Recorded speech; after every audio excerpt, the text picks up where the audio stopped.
University. Earlier it was known as Institute of Technology, Banaras Hindu University. Then in 2012 it was renamed as Indian Institute of Technology, Banaras Hindu University. And so here I have been associated with teaching learning cell for quite long time. Before that I have conducted a number of faculty orientation programs, faculty refresher programs in University Grants Commission, Human Resource Development Center, you might have heard, or University Grants Commission, academic staff colleges like that. So I have been coordinator there, and I like to get advantage from all the scholars when I interact. I mean, the fraternity members and the scholars like you from different disciplines. I get lot of advantage. I cannot be sure whether I will give you some advantage or not by this discussion, but I am sure through your discussion I would be gaining a lot. If you also gain, please tell me what has been your gain. And we will have a discussion in between, and to start with also we will have a discussion. So when we start, let me float a question to you. There are two terms, holistic and multidisciplinary. Okay, you will tell in very brief about yourself, say in 30 seconds, and then you will tell what do you what do you understand and what do you want when there is something like holistic education and multidisciplinary education.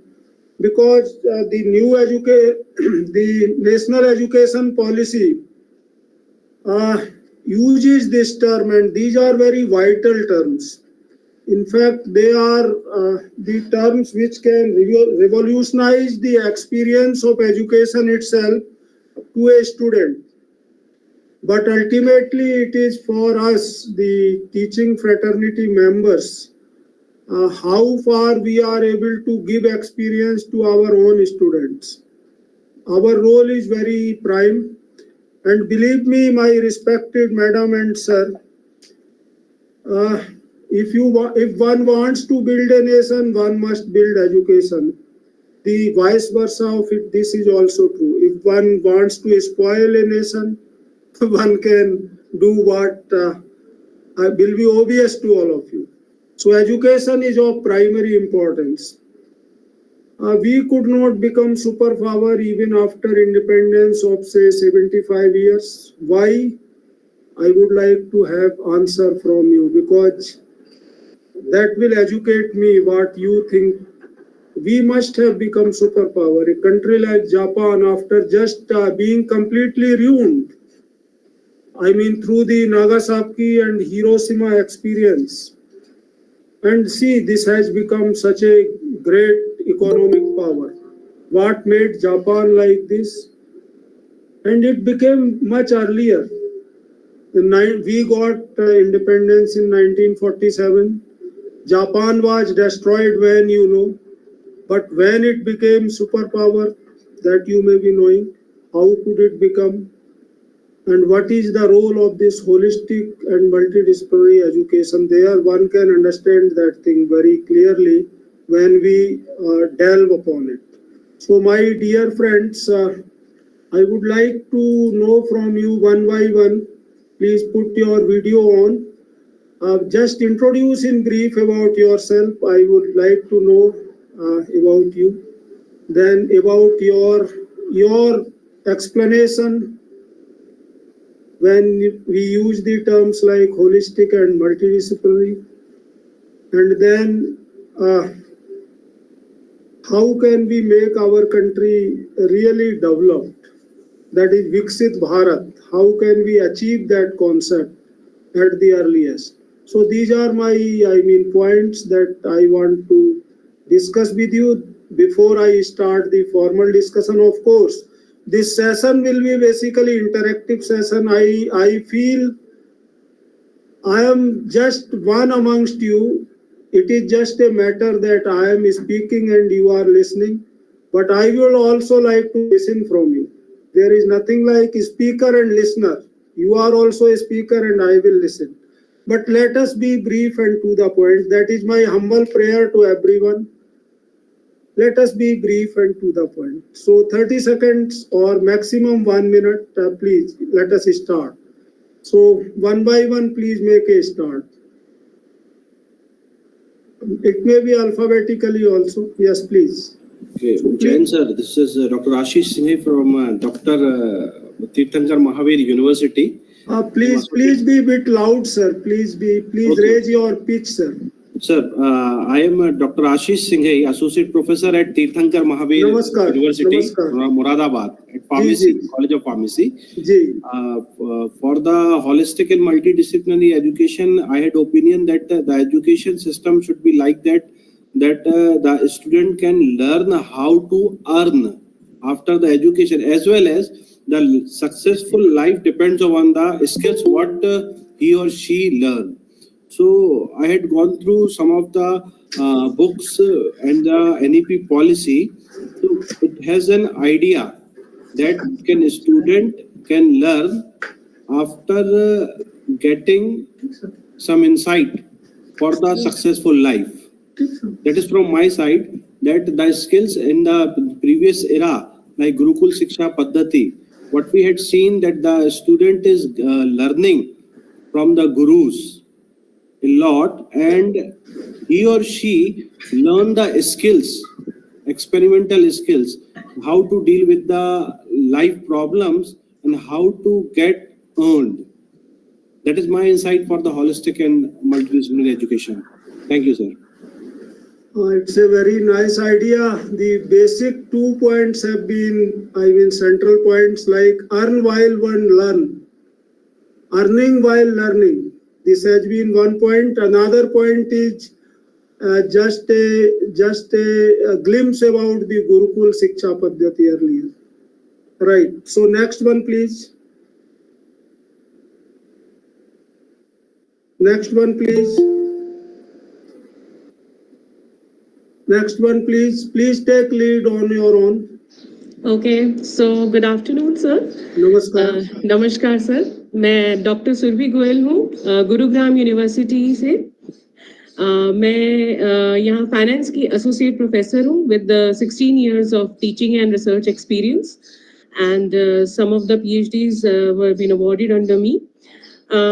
I worked with various organizations like private and public both, and as per my understanding, holistic development is something which is related to overall development. So there can be scholastic development and there can be co-scholastic development, which is involved in a very blended manner, so that the candidate can be developed as an overall personality.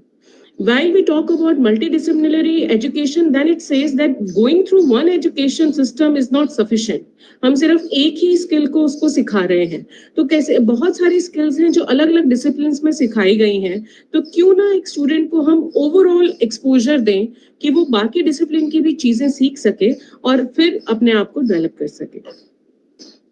Madam, it's very nice, but is it possible that in a short time, like say graduation in 4 years maybe or 3 years, because 2 types of graduations are there in national education policy, even in engineering now, will it be possible to expose the student to so many, different diverse disciplines, and will not be dilution of the things? Sir, in present time हमारा NEP भी बोलता है कि हम लोगों को multidisciplinary education में जाना चाहिए, क्योंकि आज का टाइम वो नहीं है कि हमने एक राजा के बच्चे को सिर्फ तीरंदाजी सिखा दी. राजा के बेटे को हमें राज भी करना सिखाना है, प्रजा का ध्यान भी रखना सिखाना है, उसको कला की भी नॉलेज होनी चाहिए, उसको शास्त्रार्थ की भी नॉलेज होनी चाहिए. तो वो सारी चीजों को अगर हम ध्यान में रखते हैं तो क्यों ना हर किसी को जितना संभव हो उतना हम उसको एक्सपोजर दे. सिर्फ आर्ट्स में आर्ट्स को सिखाना, कॉमर्स में कॉमर्स को सिखाना वो ठीक नहीं है. We can have vocational education, we can have skill enhancement education, जो कि उसको आगे जॉब में benefit they. It's very nice. आपने एक बहुत अच्छा एग्जाम्पल दिया, which of course comes from the Gurukul Shiksha Paddhati itself. जी sir. Where everyone was trained together. Whether वो प्रजा का बेटा है कि राजा का बेटा है, अंतर नहीं था. Everyone was trained in the same campus. और सबको सेवा करनी होती थी, सबको सब एक साथ करना होता था. So everyone used to learn everything. Right sir. तो ये आपने जो राजा का बेटा का एग्जाम्पल देके किया है, ये अच्छा इलस्ट्रेट कर रहा है. It's a very good illustration. Thank you so much. So next one please. Next one please.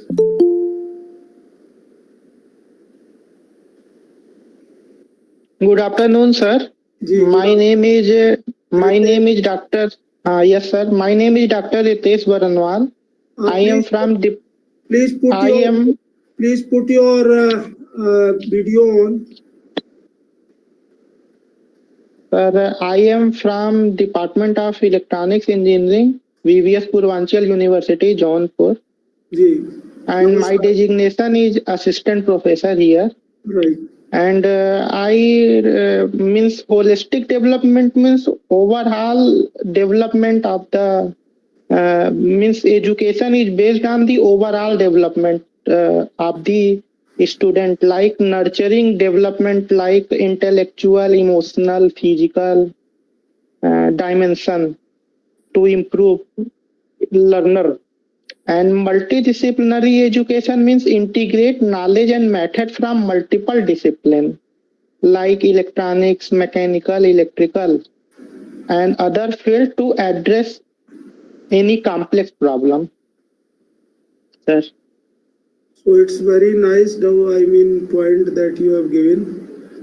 Different dimensions of personality like emotional, intellectual, physical. In this spiritual, yes, sir. Spiritual, yes. So that is very nice. In fact, in this, unfortunately, we miss a spiritual part. And once that is missed, now other dimensions may not develop properly. Yeah, yes, sir. Actually, the present day education, somehow the problem has been that the spiritual part has been kept neglected for a long time. And that is why the whole world is facing so serious problem. In our country also the problems are very serious. Yeah, yes, sir.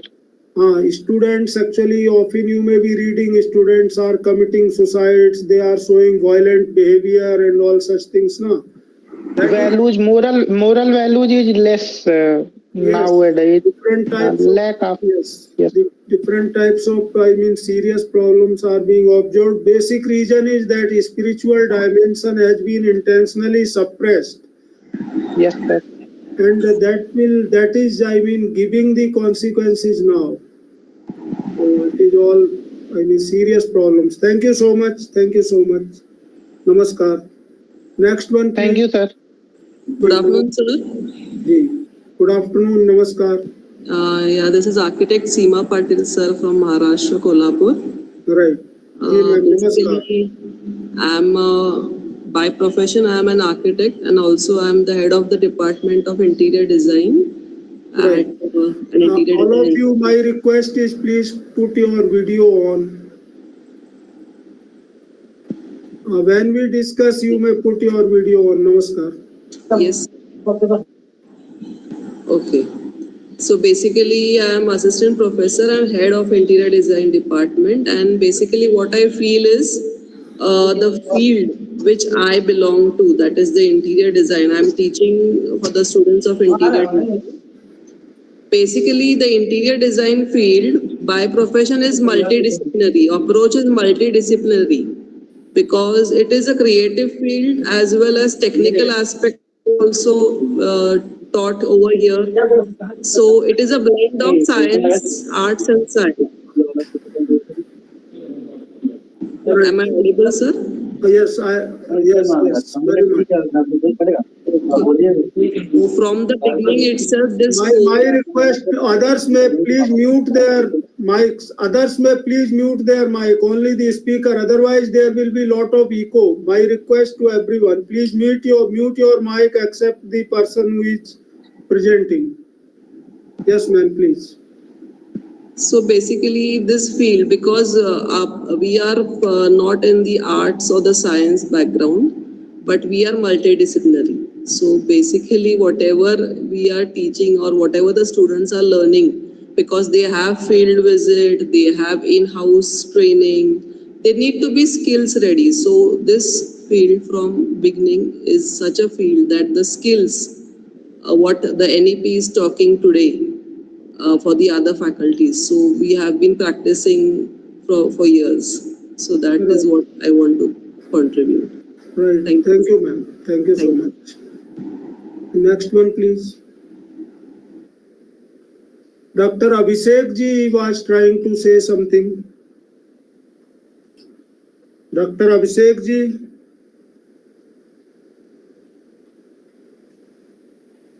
Dr. Abhishek ji, you were saying something, please come forward.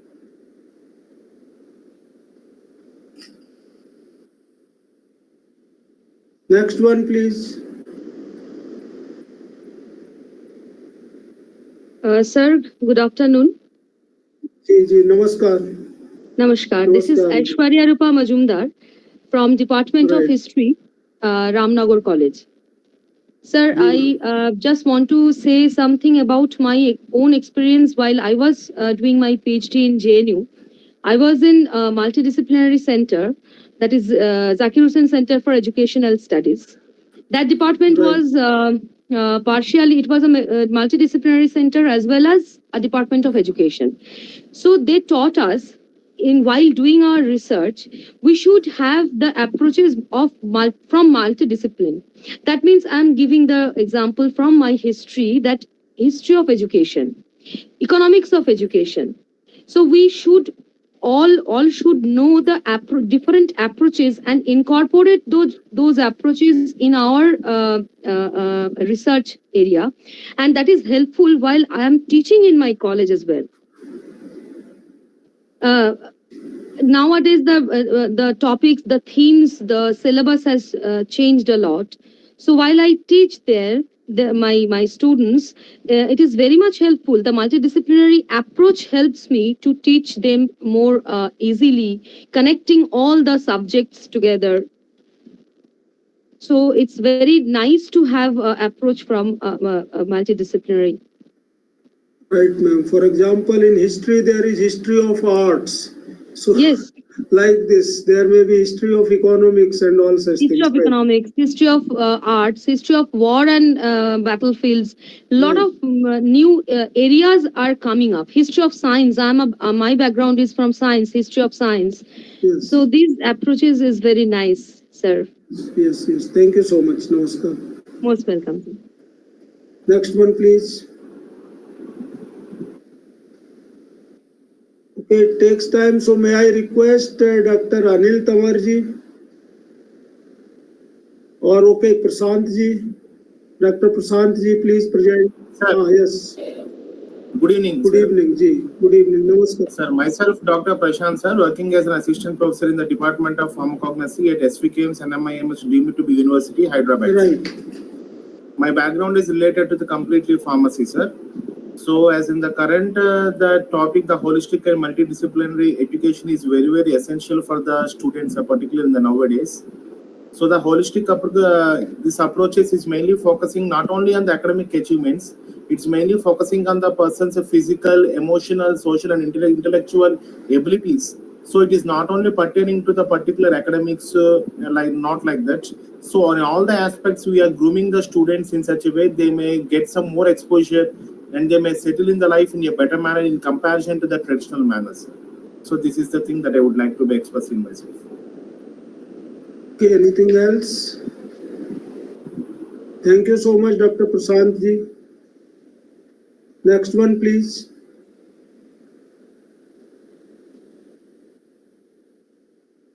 Next one, please, volunteer.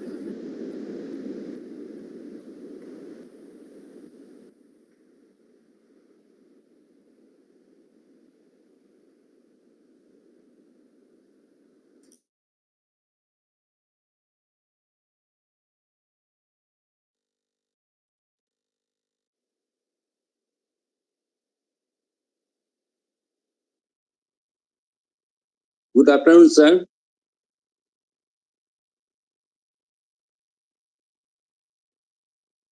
Good afternoon, sir. Sir, you are muted.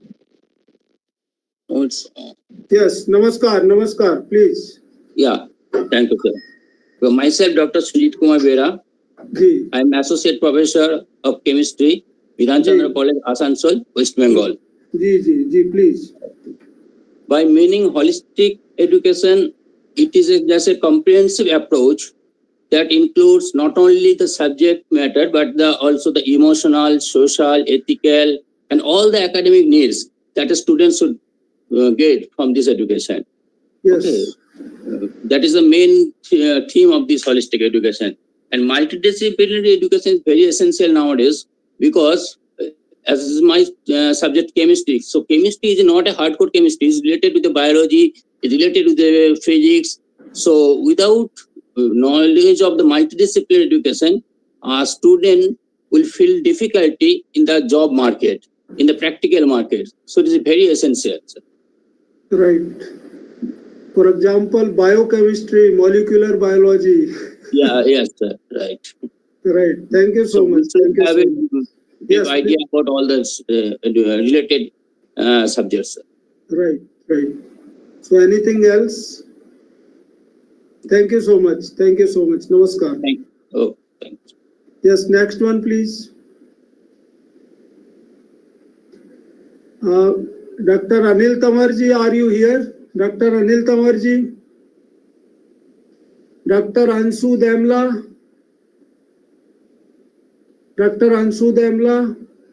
Then Dr. Deborah Singsit. Dr. Deborah Singsit? Yes, Doctor, sir. Yes, please. Sir, so Ji, I namaskar. Namaskar, sir. Namaskar, sir. Sir, I believe that holistic, like everyone has mentioned earlier, it is an overall development of a person, physical, emotional, mental, and critical. And it's like the overall development of a student. And when it comes to multidisciplinary, so like, for example, I am from philosophy. My department is philosophy. So right now, there is philosophy of science, and then there is philosophy of psychology, then there is philosophy of psychiatry. So I mean, we can study from the philosophical perspective different areas of the social sciences or even sciences, for instance. So that is what I believe is what would be inculcated when we talk about multidisciplinary. Like, we are trying to look at the same subject from a different perspective, from a different subject perspective. At least that's how I understand it. Anything else, madam? No, sir. Where are you working and what is your subject? Sir, I'm not working. I'm currently pursuing my PhD. Very good. I'm in HCU, Hyderabad Central University. Hyderabad Central University. Yes. Very good. Thank you so much. Next one, please. Hello. Good evening, sir. Good evening. Dr. Abhishek Kumar. Yes. Please put your video on. Please put your video on. Sir, this is Dr. Abhishek Kumar. Ji, namaskar. From Government Engineering College, Champaran, Government of Bihar. Ji. Sir, in my knowledge, holistic education is the movement in education that seeks to engage all aspects of the learner, including mind, body, spirit. It basically it is a philosophy which also identifies as the holistic learning theory, and based on the premise. Dr. Abhishek, your mic is giving some trouble, Dr. Abhishek. Dr. Abhishek ji, your mic seems and purpose of life some trouble. Through connection to their local community and the natural world. You are not continuously audible. Yes, sir. Your mic seems to be giving some difficulties. Yes, sir. Connection issue, sir. Network connection issue, sir. Connection issue. So please try to see. Sir, network. Yes, sir. Yes, sir. If Dr. Ashish ji had given some message, Dr. Ashish ji, what do you want to say? Dr. Ashish Singhai? No, sir, no message. I think there is some problem. No, sir, no message is there, sir. Some message had come, AI transcription or something like that. No, sir. No, sir. You want to say something? It would be nice if you present that thing, because that AI is highly emerging area and it may be of benefit to everyone if you want to share something.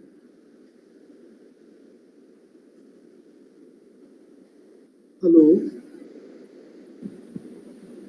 Hello, sir. Yes, sir. Sir, artificial intelligence is going to help in learning process, as we are getting some more insights regarding the prescribing the drugs as per the symptoms of the patient, as per the dosage form development, and in various other fields. The thing will be helpful for the students while learning of different fields also, as we are in the planning of a development of a course for the multidisciplinary approach, that all of them can understand how a drug works, what a pharmacy is, and what are the different regulatory bodies in our country to regulate the use of drugs, the rational use of drugs, and the ways to discover and use the multiple medicinal properties of the natural resources. The AI is going to be useful in that, sir. Some of the softwares are there, sir. Thank you. So you are working in this area? I am working in pharmacognosy, in pharmacy. No, I just noticed some message flash from your side, so I thought you were... Sir, thank you, sir. No, so was this thing you wanted to share? Sir, that was the AI tool which is helpful to write down take the notes from the meeting, as what we are discussing and what we are going to study. All of the things are automatically come to the record. The tool is very useful, sir. So that message you wanted to share. Thank you so much. Sir, thank you, sir. Thank you so much. Next one, please. Next one, would you like to take Dr. Mukesh ji, Dr. Mukesh Babu Gupta? Dr. Mukesh Babu Gupta? Dr. Nisal Elias? Dr. Nisal Elias? Good afternoon, sir. How are you? My name is, I'm good, sir. I'm from All Saints College, Kerala, right down the southern tip of the country. I'm working as an English teacher, assistant professor in English. And what I understand about holistic education is that we have to prepare the student not just academically, but also to face life. And for that, he has to have a complete understanding of not just the subject that he's pursuing, but there may be other subjects that he likes. He can take that. And there has to be a connection with the society also. He has to be able to get out of the academic life into a life which will be productive for the society as well as himself. So there has to be a connection between the individual and the society, and that training has to start in the educational field itself. So that's what I understand, sir. Yes, very good idea it is. So do you have some, would you like to share some very, very fine points, in very brief, so that this may be useful to all of us?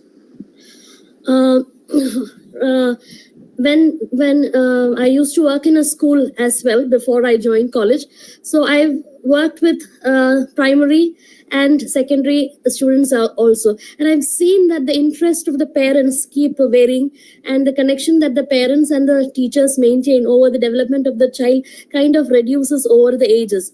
By the time the student reaches college, the parents and the teachers barely meet. So that bridge can be, strengthened so that, the individual will be given care both at home and at the college level, and thereby, monitor the development of the student in the right angle. Right now, I think with the advance of artificial intelligence and so much of social media, people forget how to speak to each other. The relations also have to be built. So how, speaking to each other will develop a person more than just looking at media that is there. That is very vital thing actually. Unfortunately, it has started happening in our country also. Yes, sir. Earlier, this was the phenomena of developed West. But yes, unfortunately, it has started happening here also. And this is yes, unfortunate. sir. We must work hard to check it. Otherwise, there may be very serious problems. Yes, you are sir. very correct. Thank you, sir. You are correct, and you have a very, big exposure from primary to college. So, a person like you may be asset. So, please keep up your spirit. That is my advice, and try to serve, because you see, this is the greatest service. We teachers extend the greatest service to society. Yes, sir. And if it is positive, this can build the society. If it is otherwise, what can it do? Anyone can understand. So when we interact with the student, our effort should be to feel positivity in them. Yes, sir. So that they can be a person with positive values, a person who want to contribute positively to others in the society and around. Yes. Thank you so much. Thank you so much. Namaskar. Thank you, sir. Namaskar. Next one, please. Dr. Shivangi Tiwari. Dr. Shivangi Tiwari, are you connected? Yes, sir. Good evening. Dr. Shivangi. Yes, good evening. Namaskar. Yes, please put your video on. That is a request to everyone. Whosoever discusses, please. Yes, please, ma'am. Dr. Shivangi, ma'am, please share your ideas. It seems there is some problem of connectivity, doctor. Yes, please. Dr. Momina Sirguru. Namaste, sir. Ji, namaskar. Namaskar, madam. Sir, myself Momina Sarguru. I teach in Royal College, Mumbai, affiliated to University of Mumbai, political science subject. Sir, holistic multidisciplinary education means it should be overall inclusive education, because today's students are facing a lot of psychological problems, mental issues, depression and all very common, and they don't know how to handle all this situation. So when we have the inclusive education, even science, commerce students will learn psychology and all. They will learn at least something how to handle with a different situation, crisis, which they are dealing in their day-to-day life. Otherwise, they feel for the petty issues, depressed and all these things. So this is my perception about the holistic multidisciplinary education. This is essential. Nowadays, it has become very important. This is of vital importance. Yes. So how can this be done, madam, in such a short time? How can so many things be handled? Sir, every year we can have a small part of a syllabus where we can give them the practical training in all these matters. Internship, and also when they will look others, they will also understand how they themselves also should handle this kind of situation if they come in their life. So very good idea. Any other idea? No, sir, thanks. Very good. Thank you so much for brilliant ideas. Namaskar. Dr. Shivangi ji, can you present your ideas? Dr. Shivangi ji. Yes, sir. Can you hear me? Yes. Now please put your video on whenever you need. I'm doing that. Yeah. Yes, please continue. Just doing it. Yes, sir. Am I visible, sir? You are audible. Please continue. Yes, sir. I'm Dr. Shivangi Tiwari. I'm assistant professor at Royal College, which is at Mumbai. and I'm an assistant professor in the Department of Economics over there. And one way which I found to achieve the holistic and multidisciplinary education is we need to develop a curriculum which integrate the concepts from different subjects. Like, for example, we can put a unit on ancient civilization, which could incorporate history, geography, literature, art, and even science. So by integrating curriculum in this way, where we are able to include and make each subject a part of it, rather than teaching it in isolation, we can make it together. Another way is inviting professionals from different disciplines to come together and give their valuable insight for that particular subject, would make it more holistic, rather than only the subject teacher addressing that particular content. Because I may view a particular topic from my subject perspective, but if experts from different fields come together and throw light on it, they will be able to give a global overall view, rather than one focus that we think from our perspective. Because over the period of time, we are so much involved in our subject that we look like I'm from economics. I would mostly think from economical perspective, the global economical perspective. Someone from other stream can come in and give more ideas on the same topic from a different perspective.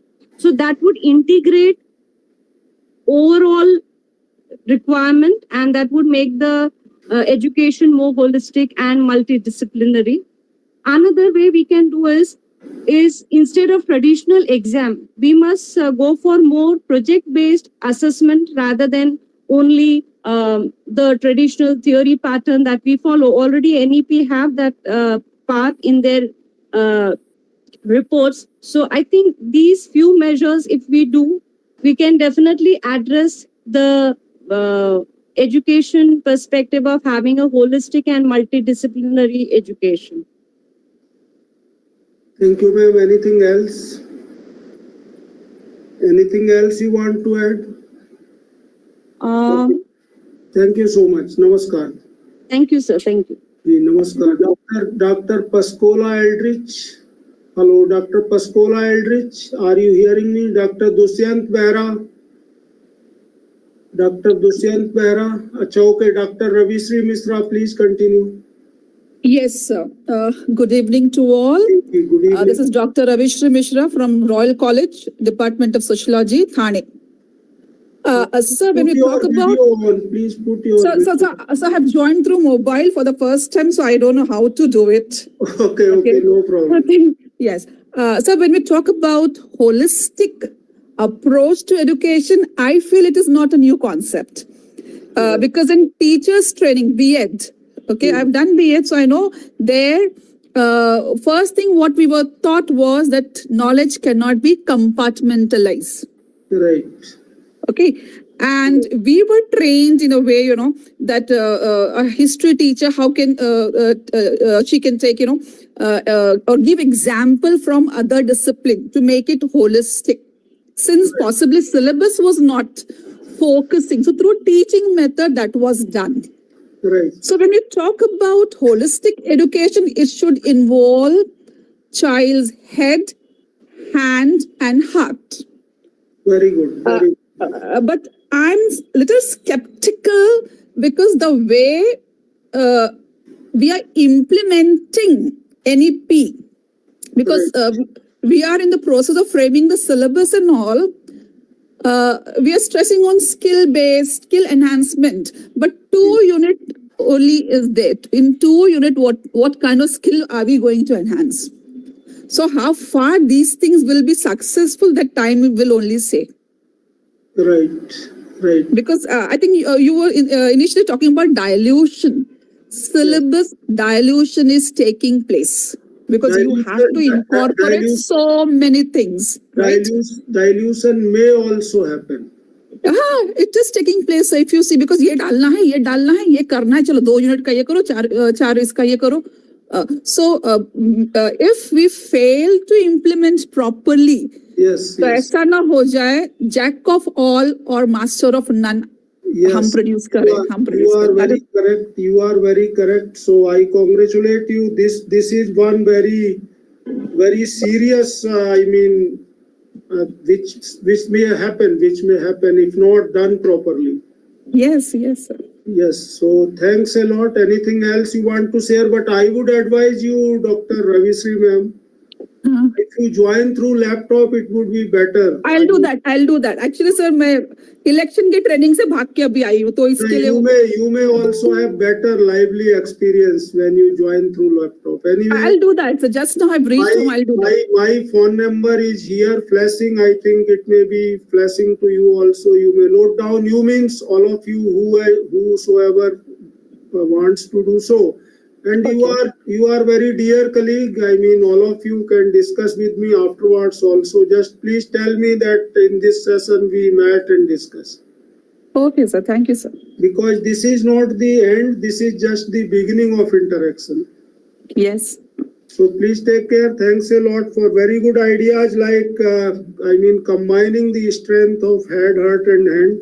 And how to avoid, making jack of all trades and master of none. That is a serious apprehension. If somehow right implementation fails, then this may also happen. You are correct. Next one, please. Dr. Dusmant Behraji. Hello, Dr. Dusmant Behraji, are you able to listen to me? Dr. Himanshu Narayan Prasad. Dr. Himanshu Narayan Prasad. Yes, sir. I am there, sir. Sir, I am experiencing a little problem with my camera. Actually, my phone is old, so I have some issues. No problem. This is no problem. You also please try to join through laptop. Then this problem may not be there. Yes, sure, sir. I'll try my best, sir. I'll try. Please, So introducing myself, I am Himanshu Narayan Prasad. I am an assistant professor in economics. I teach economics in Vivekananda Satavarshiki Mahavidyalaya in Jharkhand district of West Bengal, sir. So, and coming to the topic of Jharkhand district also in West Bengal. Yes, sir. Actually, Jharkhand is another state actually, and we are Jhargram district, sir. We are Jhargram. Right. Yes, sir. Jharkhand is very near. Hardly 20-30 kilometers down south. Just it could be listened as Jharkhand, so I was feeling a bit surprised. Anyway, that is Jhargram. Jhargram, yes, sir. Okay. It is West Bengal only, sir. Okay. Yes, sir. So now coming back to the topic, to me, holistic education is basically providing a child an education which spans beyond academics, which goes beyond normal academic aspects. It basically teaches a student, it basically develops their emotional, social, physical and spiritual well-being. And beyond that, it also makes them a well-rounded personality and helps them enhance their critical thinking abilities. This is what I understand by holistic education. And beyond that, we have multidisciplinary education, because now multidisciplinary education is an old concept itself, because it basically says that understanding reality and understanding real life scenarios is not possible through one disciplinary approach itself. One of our previous respondents has also said that we cannot just compartmentalize our understanding of society. So, for instance, I am from economics. We also have various sub-disciplines. For instance, I myself have specialized in agricultural economics. We also have a discipline called health economics, where we understand health sciences and try to find how economics says tools and concepts of economics can help understand health sciences better. So a new discipline has emerged called health economics. In the same way, we have environmental economics, which tries to understand environment from an economic viewpoint, sir. So this is what I understand about multidisciplinary education. So one single discipline is not able to fully understand our real life scenarios. So a multidisciplinary approach is always needed. Yes, undoubtedly. Thank you so much for very good ideas. Thank you so much. Thank you, sir. Next one, please. Dr. Dusmant ji, are you here?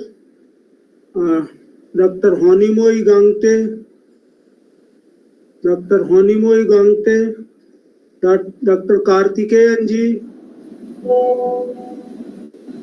Okay, Dr. Honimoy, please. Yes, sir. 1 second.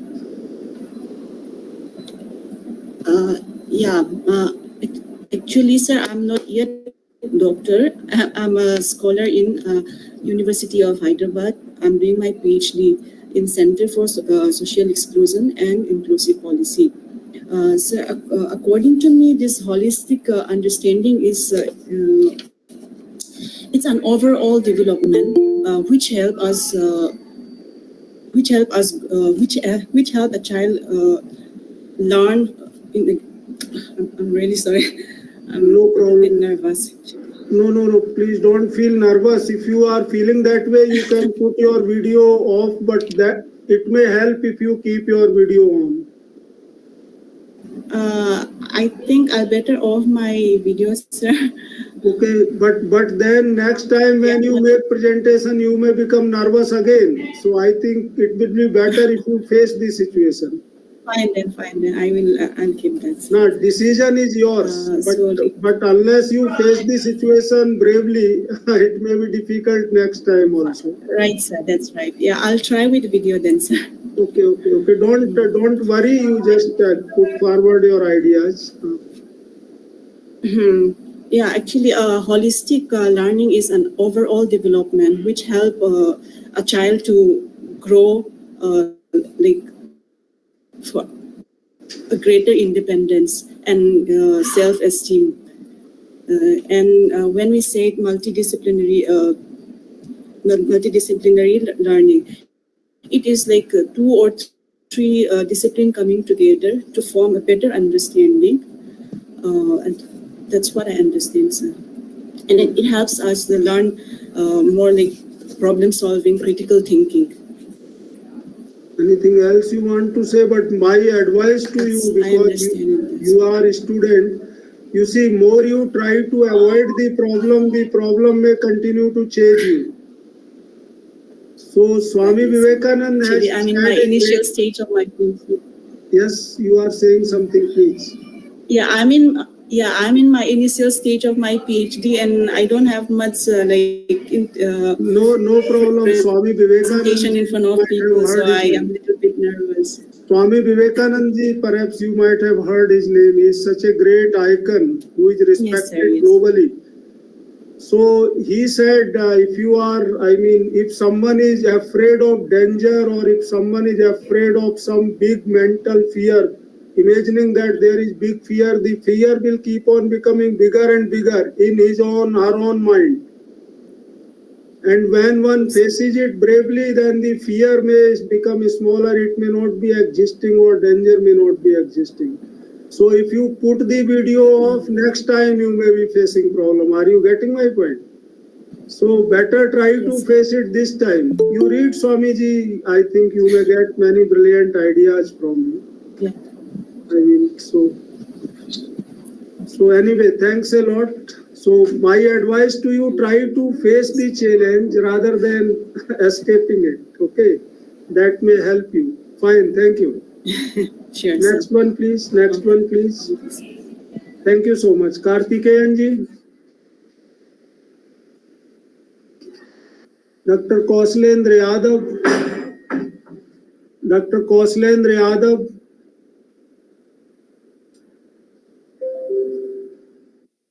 Dr. Kauslendra Yadav.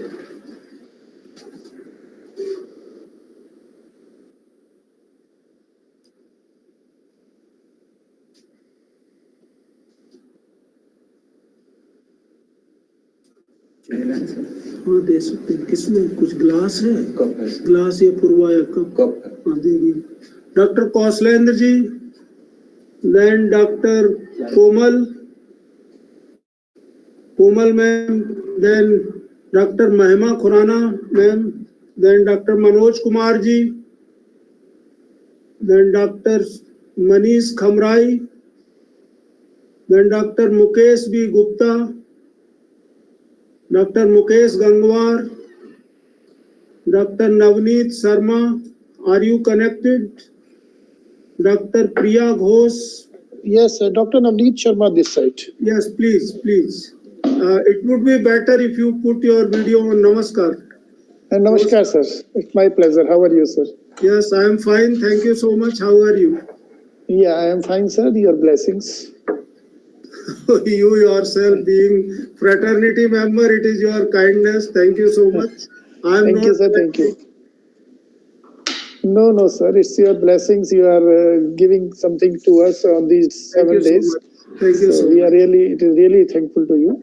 Thank you so much. My pleasure, sir. Yes, please. Hello. Please share your ideas. Sir, actually,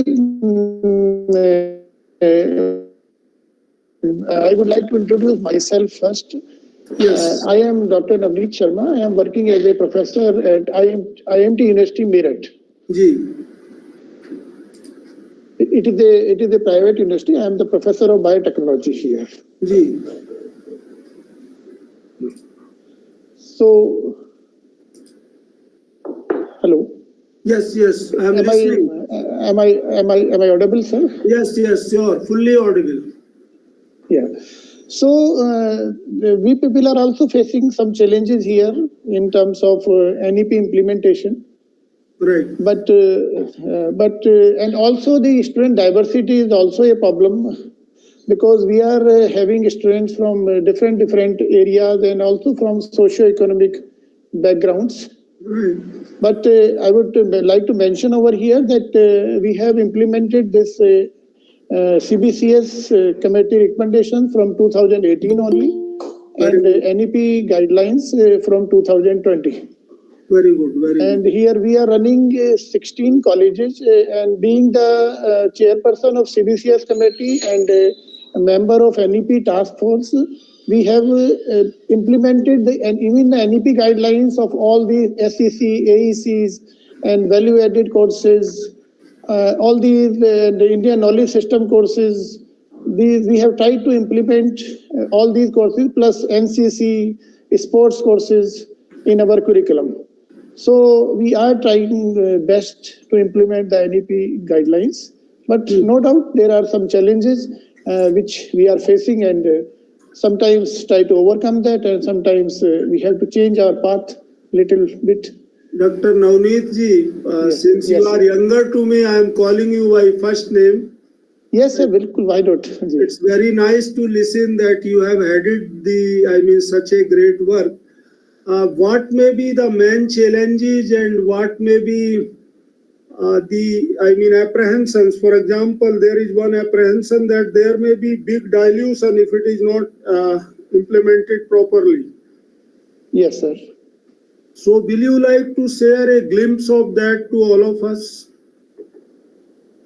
in very brief? Yeah, definitely, sir. If we don't implement it properly, there are chances of dilution. And I am a student of microbiology and biotechnology, so dilution will be 10 times in the next phase. Yes. So this is my observation, that we have to work hard and we have to imply it, and that too at a level of students.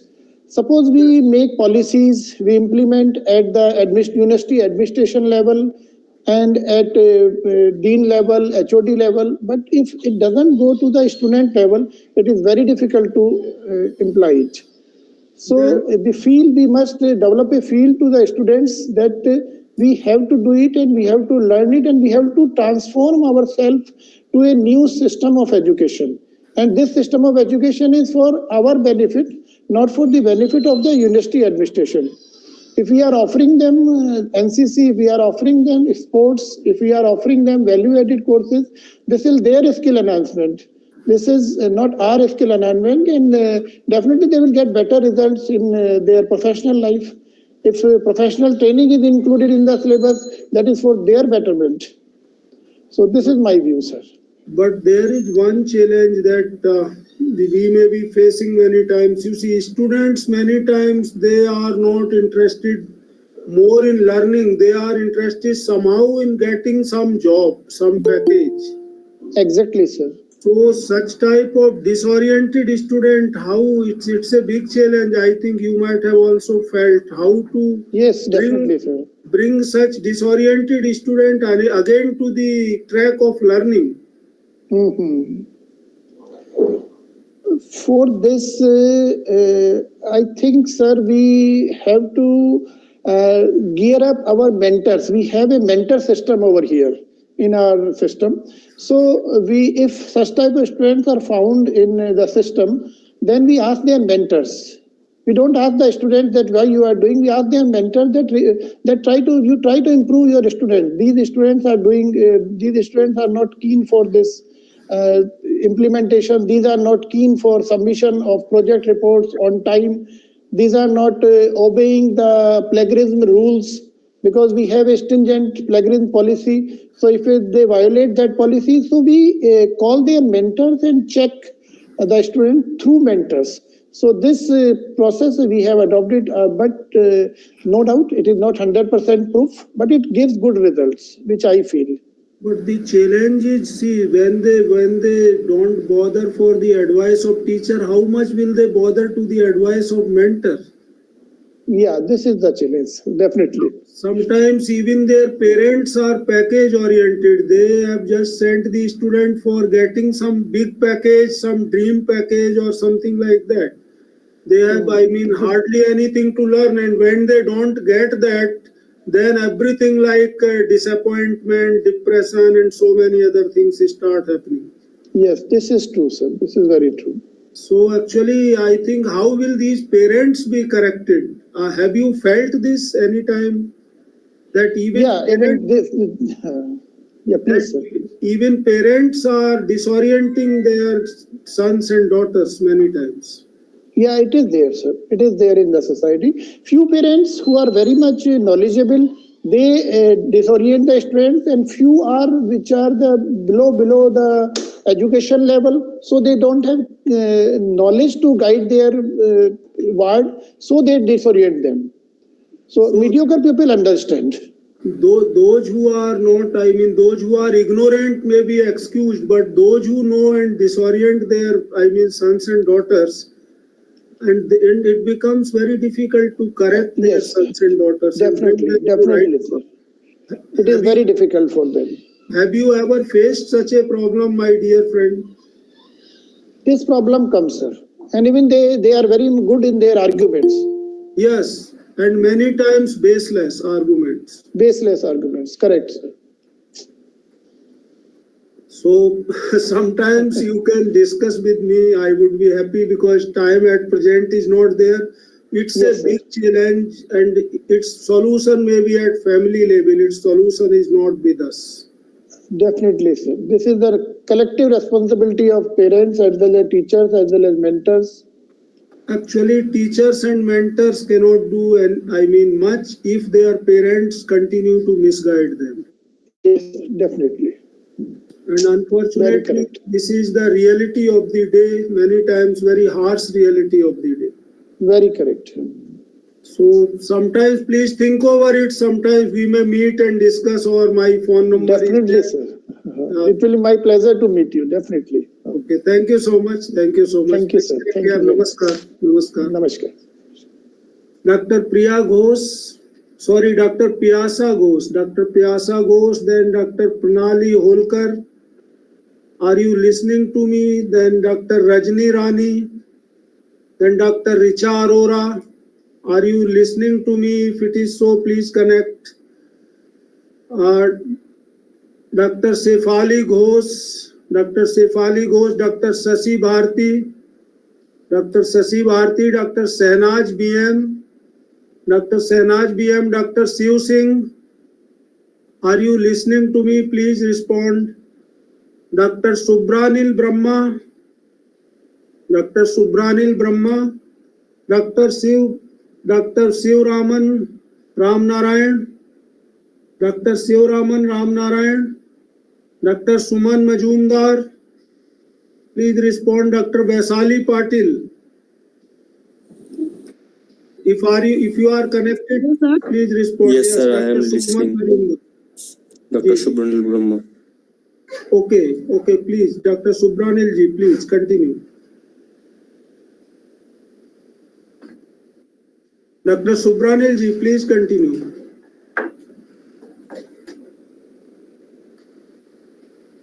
There is some problem between two persons trying to present. Please present Dr. Suman Majumdar and Dr. Subranil. Good evening, sir. Good evening, very good evening. Please put your video on if possible. Namaskar, madam. Namaste, sir. Namaste. So, how are you? I'm good, sir. How are you? I'm fine. Please continue. Sir, it's a pleasure to hear from you. Yes. And To thank me you also. for giving me the To me also. thank you for giving me the opportunity to speak. I'm Suman Majumdar, research scholar at the Department of Educational Studies, Jamia Millia Islamia. And sir, as per my view on the NEP 2020's emphasis on multidisciplinary education and holistic development, I would like to say that multidisciplinary approach basically mean that the development of the cognitive, affective, and the psychomotor abilities of the students. And basically, the aim of NEP is to, what I feel, is to encourage industry and academia collaboration, then the exchange of ideas, and overall the analysis or synthesis of the diverse perspectives of the students, of the teachers, as well as all the stakeholders of education system. So, and as Ravishri ma'am has already very well stated, that this is not a new concept, but the NEP 2020 has given more emphasis. But time would say that how far it will be able to achieve this mission. And every policy have come with different challenges or limitations in itself. So there is always room for improvement and revision. And if this doesn't go accordingly, then it should definitely be revised. I mean the policy. Policy or its components or its way of implementation or all. Yes, sir. Basically, the aim of multidisciplinary education and holistic development is to prepare the students for facing the complex problems currently existing in the 21st century. And I feel that multidisciplinary education will lead to holistic development. Okay, madam. It's very nice. So, are you working there as faculty member or in what position? Sorry, sir. Sir, I have just recently joined as a research scholar. Very good. And our classes have not started yet. It will start from July. So, yeah. No problem. It is your enthusiasm and zeal that you have joined, and you are making some presentations. So, thanks a lot. Anything else you want to share? Sir, that's it. Thanks a lot. Namaste. Thank you. Please Namaste. take care. Namaste. Next one, please. If Dr. Vaisali ji or someone else, actually I cannot read because perhaps it is written in Bangla, and I am sorry. I feel that I might be knowing Bangla, but I don't know. It's nice. The script seems to be very attractive. So anyone else who want to say? Good evening, sir. Good evening. Please put your China Singha Mahapatra. Yes. Namaskar, ma'am. Namaste, sir. Sir, am I visible, sir? हमारी तरफ से आप लीजिए हमको थोड़ा चाय में अगर No problem, sir. My video is on. Anyway, good evening, sir. Myself, Dr. China Singha Mahapatra, working as assistant professor in the Department of Veterinary Microbiology, Bihar Animal Sciences University. Sir, what I want to say, I think there is a long discussion. Yes, please, you continue. Yes, sir. So, this holistic and multidisciplinary, what I feel, sir, like last NEP 2020, so the students of current batches, they are kind of experimental now. I think this multidisciplinary, it should start with the children's first. Because if we have this psychological development, how to handle stress or all other things, then it won't be a problem in the later stages for any scholar or any person, sir. So if it is applied to the children's first, then it will be better. Like those who are our next generation, sir. So I think if it is applied to them first, then it will be better one, sir. Because many where people are facing, like if they don't have any specialization whenever they are applying for any job or anywhere, so they are getting rejected, sir. Yes. So the system should also be be ready for that. They will take this type of multidisciplinary students, because even though they are studying, again job those who have the specialization. Because all of a sudden, if somebody is jumping into any other subjects, it is not possible for them to do accordingly. Suppose I have a master's in some subjects, then I am doing PhD in some other subjects, or somebody is doing PhD in that subject, right? So he won't be that much specialized, or he won't have that much skill to do as person. So I think it should start with one generation behind, like those who are in younger stage or children, sir. I think then only we could see some benefits of it, sir. Yes. No doubt. Thank you so much. Namaste. Thank you, sir. Namaste, sir. So anyone, those who, want to make presentation and could not get a chance by now, it would be nice if you please put forward your ideas, because that will benefit all the, whole of the August gathering. I just repeat the name. Yes, ma'am, you want to say something? Yes, please. So, Ravishri here again. Yes, So yes. I want to just, I have a question that we are emphasizing on skill-based education, vocational education. How far it can be successful in a caste-ridden India? Yes, please repeat your question. It seems to be a very bright question. Please repeat your question. You know why I'm saying this? When medicine and engineering, that is British system of education was introduced, nobody was interested in medicine because it was considered to be polluting job. Okay. And still we have not...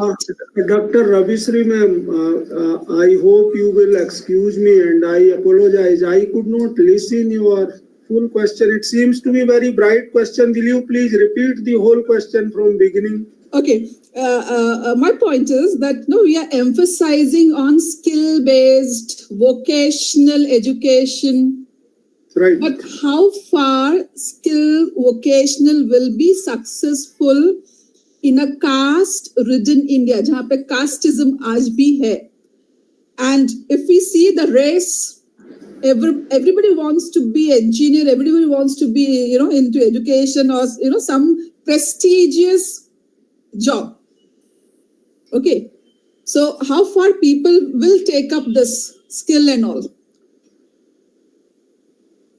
Having a skill, in my opinion, is not something, a job which has less prestige. You see, there are two things. You see, it's of course again a problem of mindset, no doubt, as you are pointing out indirectly, because mindset, unless it changes, nothing good can work. Things may worsen further, no doubt in that. So, first of all, basic requirement, as many of the August, scholars who joined and gave their ideas. And I also started from the beginning. You see, the job of a teacher to create positivity and hope in the student or the person whom the teacher is interacting with. The positivity and hope that yes, the person can do if the person decides to do. And there is hope for I mean, better tomorrow. I think if these two things can be done, but here the condition comes whether the person to whom this training is being imparted, is that person ready to take the training? That is another big issue. Unfortunately, there is one big problem, that is a missing link between the teacher and taught, that is the warmth of relationship. Unfortunately, that has somehow been missing. And if the teacher does the job in a professional manner, in Western sense, that is unfortunately happening in our country also, because teaching as such was earlier recognized not as a profession. It used to be recognized as a mission, and truly it is a mission. But unfortunately, we are in the profession and we can understand how many of us are truly living up to the standards of the profession. Are we imparting hope, and are we imparting positivity to the person whom we are supposed to impart? This is one part. Are we trying our best? This is one part. Second part is that person willing? Because whatever, in spite of our best efforts, the person may not be willing because the interest or the orientation may be otherwise. Nowadays, you see, the basic problem from the home itself starts. Education for money, education for, ultimately it turns into education for some package. And if the basic intention remains package only, then it is very difficult. Then person is least interested in learning. For example, nowadays software jobs, for example. I mean, from so many different disciplines, people are rushing towards software jobs because they feel they can get some easy job faster. What may happen after 5 years? There may be layoffs, there may be stagnation, there may be other such issues. They don't bother to, ponder over such things. So, it is both ways.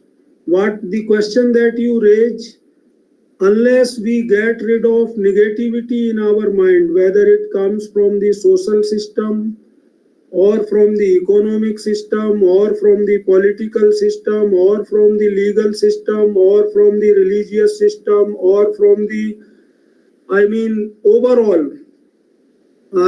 overall environmental issues or any other issues, if we are picking up negativity, because it is up to us also what we want to pick from our surroundings. If we want to pick negativity only, negativity will creep into us and the person may be full of negativity.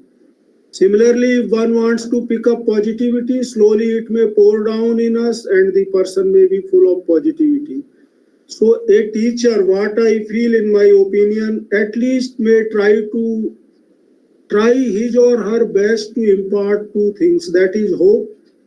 Again, it is a type of positivity for future, and positivity for tomorrow, that okay, whatever has happened in past, some mistakes, some blunders, person will not repent, keep on repenting only, but taking lessons from them and working in the time of today, working at present to create a better tomorrow. So this, if we can impart, then I think a student in any discipline may succeed. Other thing that we must try to somehow inculcate in them, of course it's very difficult because we get almost mature, you see, almost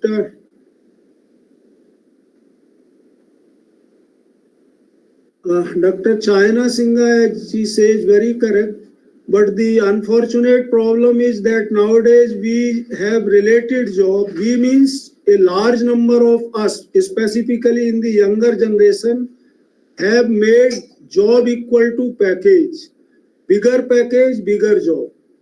Because it has become a sort of self-centered approach. What you are saying, Dr. China ji, no doubt. You are absolutely correct, actually. Basically, a job is for self-satisfaction. A job, and that comes when we extend service to others with the sense of service, okay, not with the sense of authority. So, I agree with you, and I have great regard that still, I mean, you are harboring such great ideas, and I am quite hopeful you may be imparting these also with your students. In fact, that is the job we must do. So job is not equal to package. I fully agree, and I am quite sure I have not given this message through my words. If somehow this wrong message has gone, that was not my purpose. My purpose has been that job is something to extend service, and that brings self-satisfaction to us. Job is not equal to package, no doubt. But the question of Dr. Ravisri is very relevant. How can this happen? Skills. You see, in earlier, since you have raised a question of caste, time is not there, and unfortunately, it has become a very serious issue. The caste at present is not the same as has been the caste in earlier. Earlier, there used to be no caste. There used to be professions, and according to them, different surnames developed. Unfortunately, the English and afterwards our political system is giving them different meanings, entirely different as they has been earlier. You see, our country was very rich because these have been guilds of skilled people who were led by a person with very fine skills, so fine skill that in our old temples, in our old monuments, many times we see so fine carvings, such a fine art, and such a fine engineering that I mean, even the scientists and engineers of today wonder how could they do it at that time. So that's a question. So these have been the guilds who had their very well developed science, engineering and technology in different disciplines related to different skills, and they imparted it to a group of people who was, I mean, whosoever was willing to learn within their family and outside their family. And this is how our country could amass so much of wealth that, I mean, the history will tell you, even the Western historians, they tell how wealthy this country has been during the Gupta period. Gupta period, I think, Gupta period you might have heard. It is very, I mean, quite long period where this country used to, I mean, be at the, you can say, pinnacle of glory even in the materialistic world. So that could happen because of this skill development, but unfortunately it has taken a negative connotation nowadays. We have to come, a whole society has to come out of it, otherwise really it may be a big challenge. Anyone else, if one wants to express on it, because this is quite an important issue, but we cannot discuss at length because the basic point is not this. But in my opinion, skill is great. One must have a skill to earn and a skill to live. Both must be there. And education must teach both. Skill to earn. Unfortunately, I mean, for long the focus has been only developing some certificates or some papers like degree, diploma or certificates for earning. There should be something how to live, how to accommodate, how to adjust, how to, I mean, in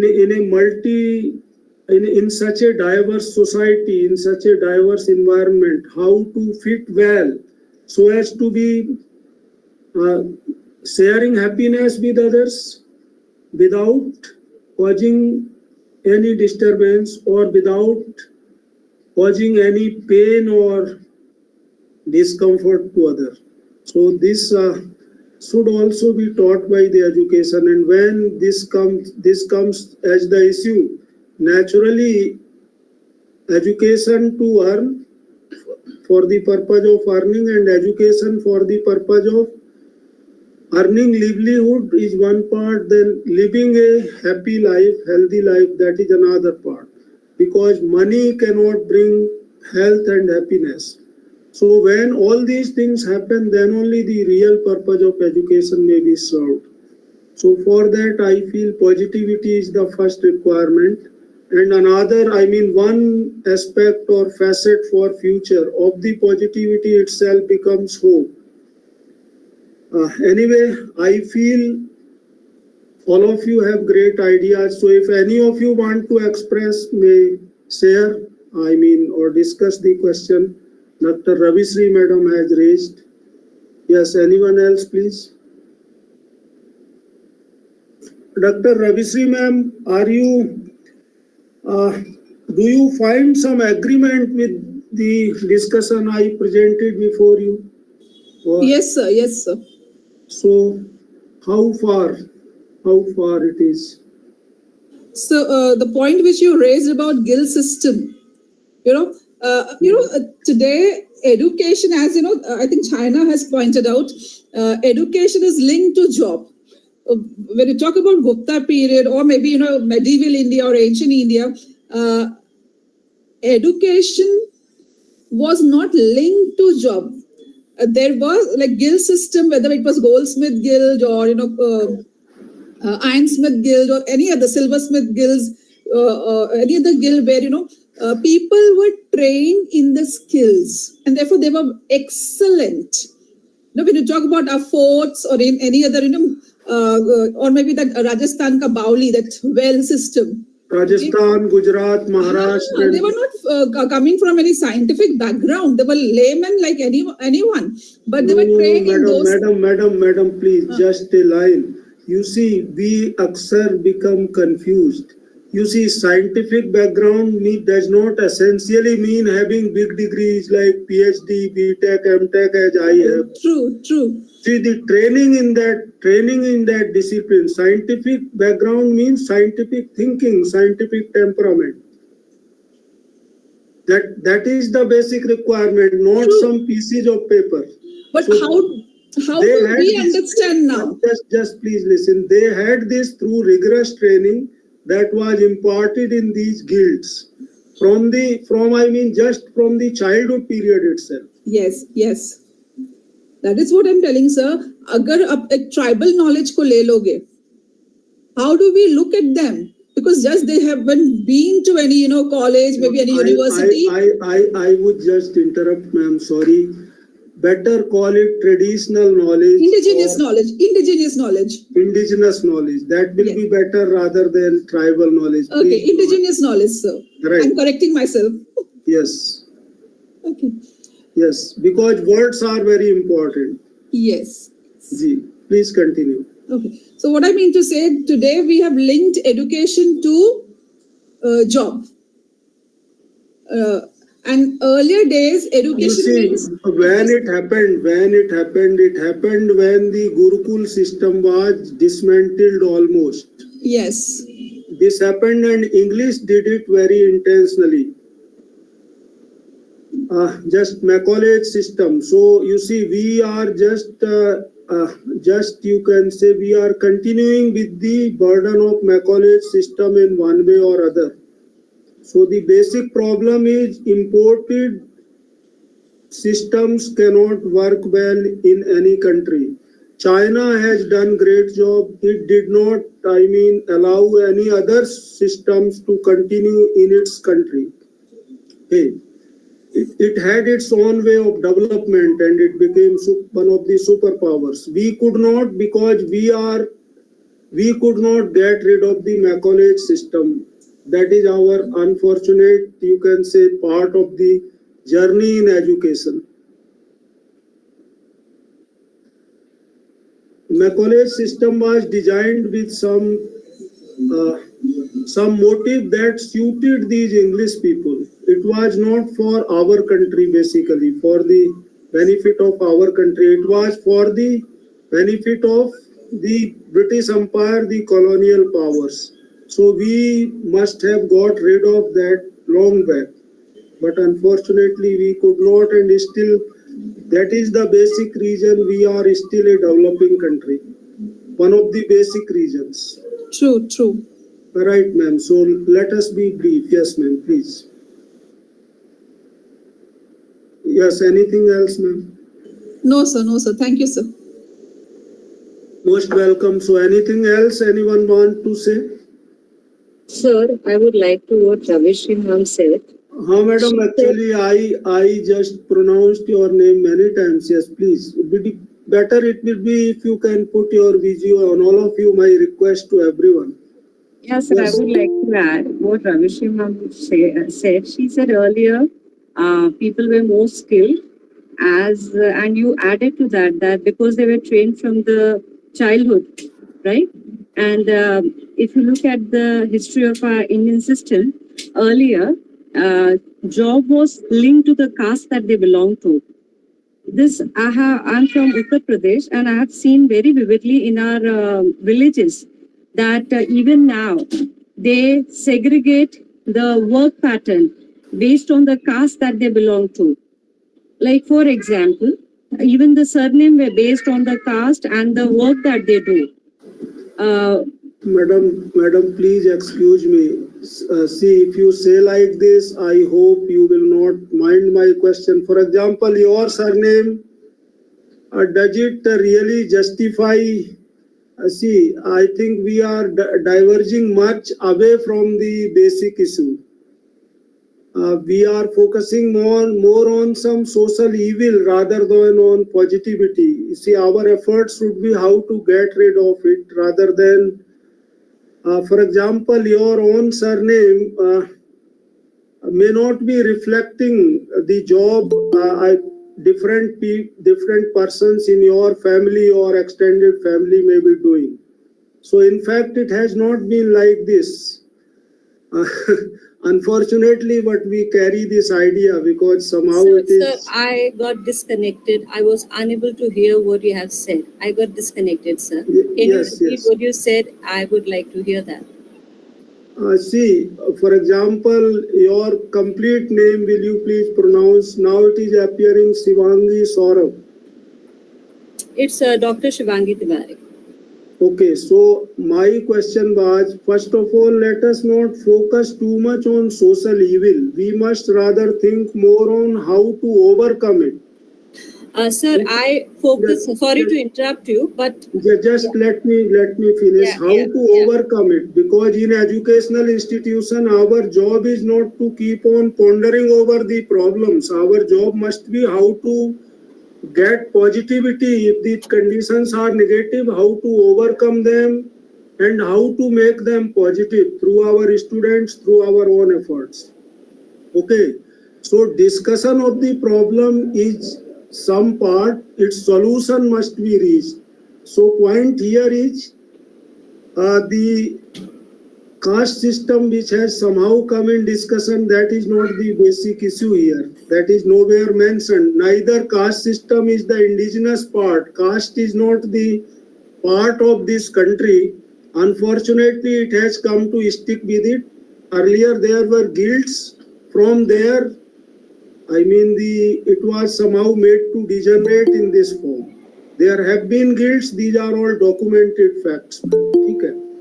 और आप अपने ही परिवार में जैसे देखेंगे extended family में different persons में be doing different jobs as you said according to surname it may not be according to the surname in your family itself so let us see the truth we are too much sometimes blinded by what we read in newspapers by some specific I will not like to drag the debate too long on that. Let us not be too much obsessed with negativity. I was not intending to add any caste system and all those things. I told you because I told that this thing came from the social pattern that exists and the Macaulay system that we are mostly practicing now. So now my question was, sir, that practicing even now, you can say. Even now, yeah, we are practicing even now. My question was that, as Madam said, that we were more skilled with the traditional pattern that we had, and the Macaulay system that we have is. What is your question actually, ma'am? See, we have mostly this caste has remained more as a, I mean, this surname and job, they are not linked now. No, sir. My main question was the reason for that skilled behavior. As you rightly said, the children were taught right from the beginning. Now, we don't have that pattern existing anymore. Please listen. See, there are two parts of education. One is formal education that we are giving nowadays. This, I mean, Macaulay started universities and other thing, okay, and we are still following that. It was not that universities did not exist earlier. There was Bikramshila, there was Takshila, there was Nalanda, all such great universities have been here. And the students from all across the globe used to come and study. It's not that they taught us so much, and in fact they destroyed all these things and they replaced all these things by the systems which suited their vested interests. Unfortunately, we are still continuing with that. You see, you carry a plant, you plant it in some foreign soil, it may not develop. So we are still having the plant in our soil whose, I mean, we are actually, our roots are somewhere and we are, our thoughts are somewhere else. So there is some basic disconnect between our roots and thoughts. And that is why so much of chaos in the society.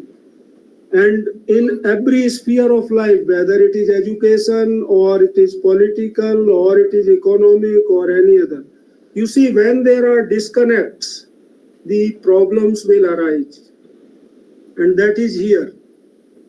As our prayer to everyone is, let us discuss how to overcome this negativity rather than to keep on delving over it. If there is some problem, how to overcome it. From academic to practical implementation, if we can help some way through our students or Main through our own efforts. was that the earlier method that we followed, that was objected by few people. Macaulay method that we are still following. Macaulay is quite recent, ma'am. Before that, there had been guilds, there have been universities in which different arts, different sciences, all these things were taught. It is not that I say this, Western historians. My question is, which method should be followed, and what method that is emphasized by NEP, which would be the best, should be the one which would provide us the best knowledge, because either ways. Okay, I got your question. That is my main, nothing more I wanted to add. Okay, I just told you, anything that can help the student become positive and hopeful. Okay, this is the basic broader theme. The student, when the person comes to us, whatever state the person has, could we impart some hope and positivity to that person? It may be blended from all good things across the world, west, east, or anywhere. Okay, I'm not, if something is good in Macaulay's system, that may also be taken, no problem. In fact, we have been continuing with the larger portion directly or indirectly with that system itself. But if there is something good in some university system, that should also be taken. But the problem comes, for example, in an American university, suppose someone does engineering or technology course, person is genuinely interested in that. But in our country, the person may not be genuinely interested. Person may be interested in engineering or technology course registration just for getting some job, not for learning. Then it becomes really difficult to impart the training for positivity or hope to that person. Because suppose you are teaching such a person, just take a hypothetical example. you can teach the course that you are assigned to teach. You cannot teach him or her software or the courses of his or her choice. So here comes the basic, fracture in the thinking of the taught, in the receptivity of the taught, and something the teacher is trying to impart according to his or her duty. So there comes a big fracture, or you can say a big gulf between the two. So the learning process is badly hampered. This is bigger challenge nowadays. And basically it is coming from the family level. Whether anyone at degree college level or university level or any higher education institution level, we get students who are very difficult to transform. They can be transformed only when they desire, their parents also agree. Otherwise, teacher alone cannot motivate them. Teacher alone cannot give them hope. Teacher alone cannot give them positivity. My purpose is this only. So how to do it is a big challenge, no doubt. So NEP will be truly successful when it works holistically. It says holistic education, but the vital point which we must see is from family to peers to everyone, there should be holistic, you can say, motivation for developing hope, for developing a better personality, and to develop a person who can face the life and who can help others also to face life, who share pleasure, who share positivity. That is bigger thing. Out of this, other things may be derived. It's a big challenge. If you ask me the answer, difficult, truly speaking, honestly speaking. One person cannot answer. The whole collectively we have to find answer to this or response to this. Okay, sir. Thank you. In which the family will also play prime role. I don't know, ma'am. If you have something else to say, I would certainly like to hear in brief. No, sir. No. Because one person, I genuinely, honestly feel, if you answer, how will it be solved? I alone cannot answer. This problem is collective. Answer will also come from the collective response only. Thank you, ma'am. But the question is very good. I again pray to everyone, and you also, let us see what positivity we can contribute to so much of negativity around. There is no doubt, as you mentioned, problems are there. There is no doubt in it. Serious problems are there. Different types of problems are there. So can we do something positive? If we cannot do, at least we should not worsen the situation further. That is also a contribution. We should not contribute to worsen the situation further. Can we give some hope to a depressed person? Can we give some hope to, some student who, somehow, can we add something positive plus delta X? That must be our effort. How far we will be successful, that is one part. But our effort should be, if we cannot do anything, at least we should not add negativity further. And that is always obvious, ma'am. Negativity and positivity, there is no difference. We are all very wise person, we can understand. If we do not define it intentionally in a vested interest way, everyone can understand what is positive value, what is positivity, what is for social overall good, and what is for social overall bad. It's not difficult. Thank you, ma'am. Namaste.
Are you able to listen to me? Am I audible at your end?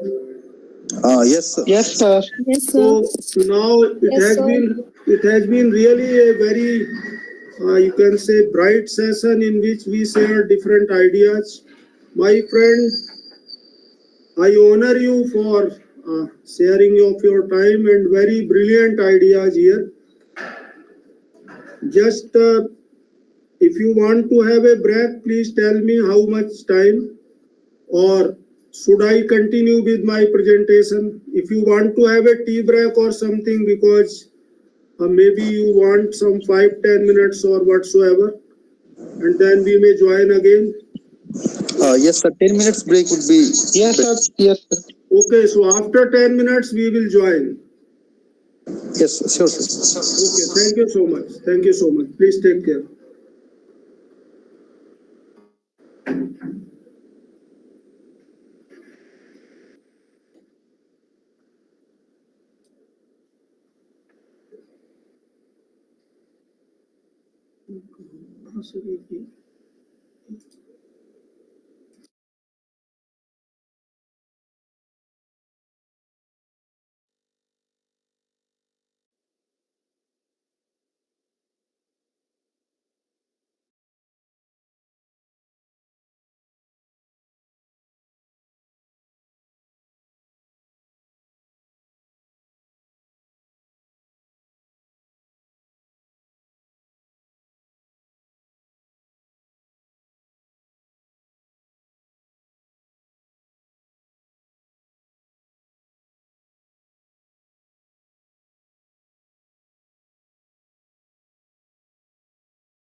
Hello. Hello, may we start? Hello, may we start? Yes, sir. Okay. I think there are many others who have left the group. Probably they'll join back. Yes, maybe left or maybe disconnected because of connectivity issues. So they may be connected again. Let us assume positively. Yes, sir. Yes, sir. Sure, sir. Many others are joining, so all of you are welcome to this session. I hope you also feel that discussion has been quite fruitful. If you can just respond to me. I hope I have not wasted your time. if I put the no, sir, not at all. It is very informative session. Okay, but I thank all of you who participated and shared their brilliant ideas. Up fast, I will go. What is holistic education? Very aptly, very correctly, and in a very, you can say, covering all corners of the canvas of painting. Different ideas have come. And what is multidisciplinary? That also has been given so nicely by so many august scholars. So I thank all of them. And now the number is rising, so I hope we may continue. So all of you are welcome who are joined, and others also who are, who are to join in short while within few minutes, or who are just disconnected because of connectivity issues beyond their control. They are also welcome. So may I start and go ahead? May I start and go ahead? Yes, sir. Thank you. Yes, sir. Namaskar to everyone, Yes, once again. Namaskar, sir.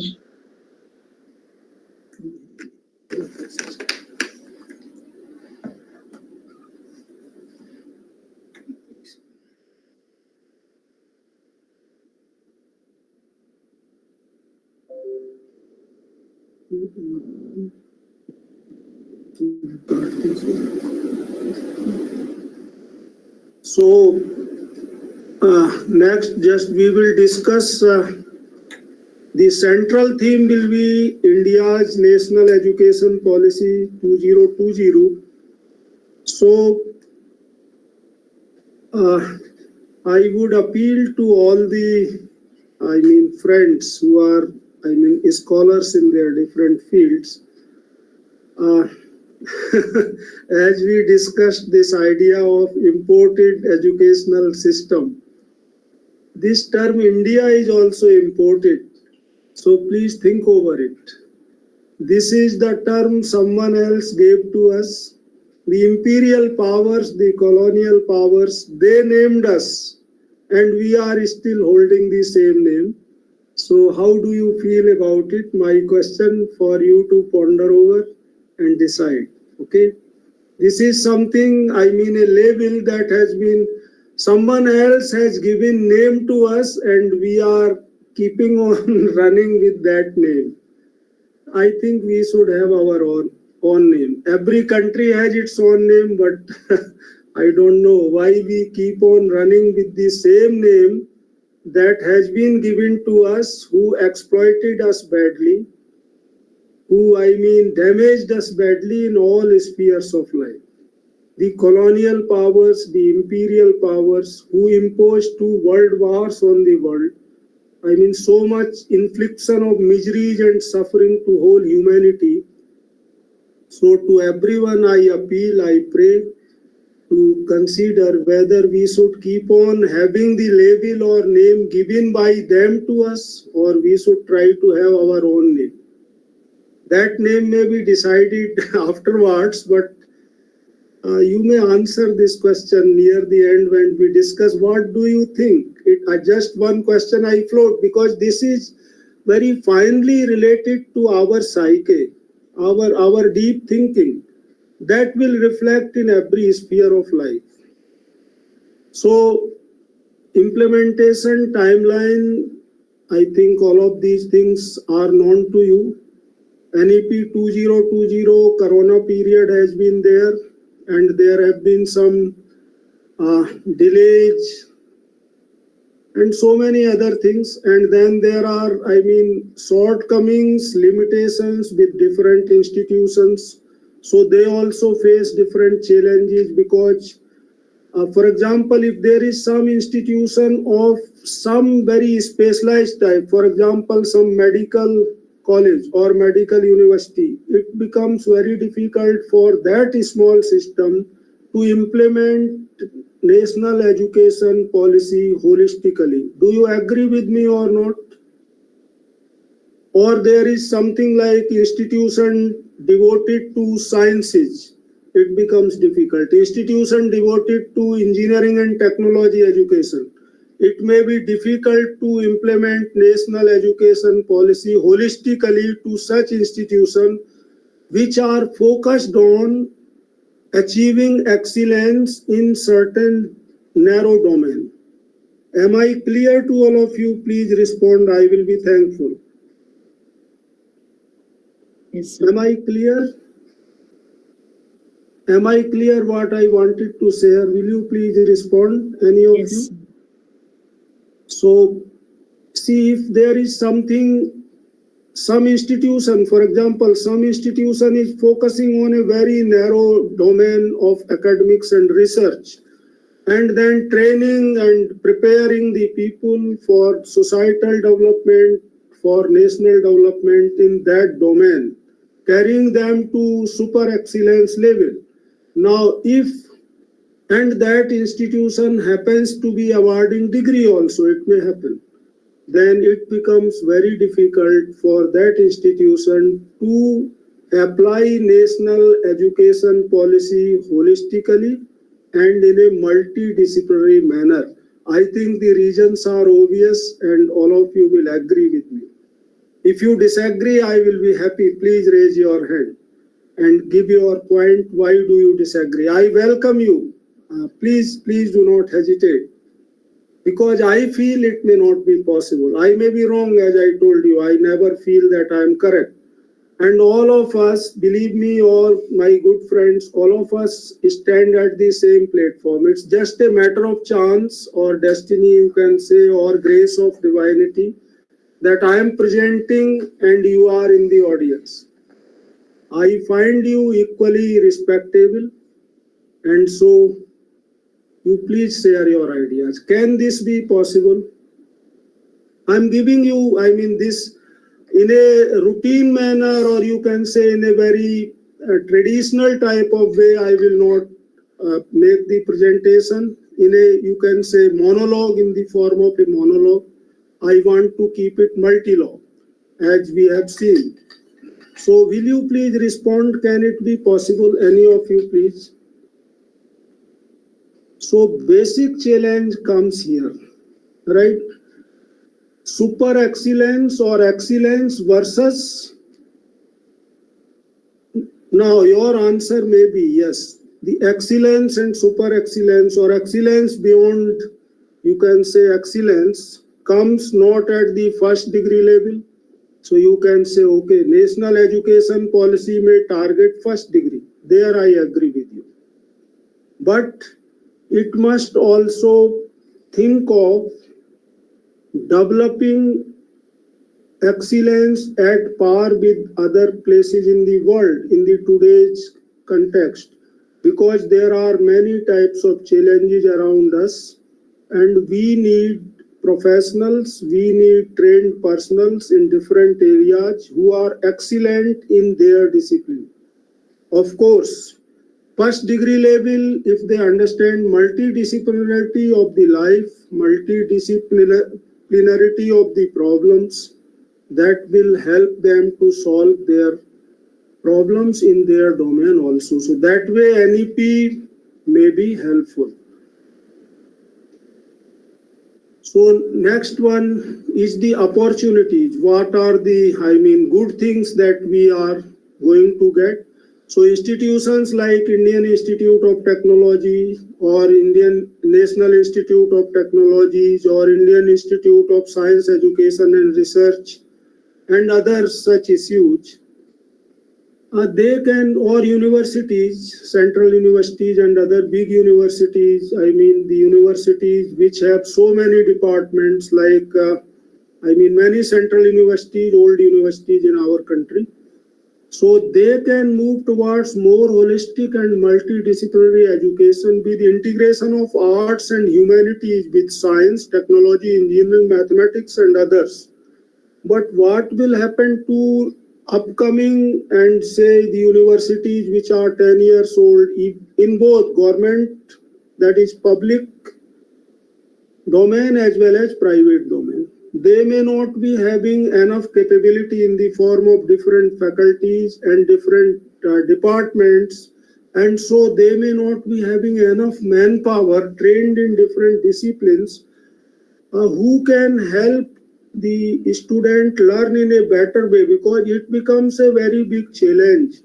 You see, if someone is explaining, just take a case, if some teacher T is explaining some student S, and if there is a 5 hours period, the person can give 5 sessions of 1 hour each.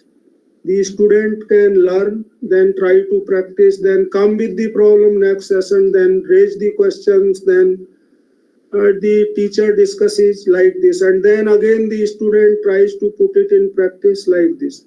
So if 5 periods are available for a small module or a small component, it can be made clear. But if there are only say half an hour that can be devoted to that module or component, it becomes very difficult to deliver. And for the student S, it becomes very difficult to receive, even if the person is eager to learn.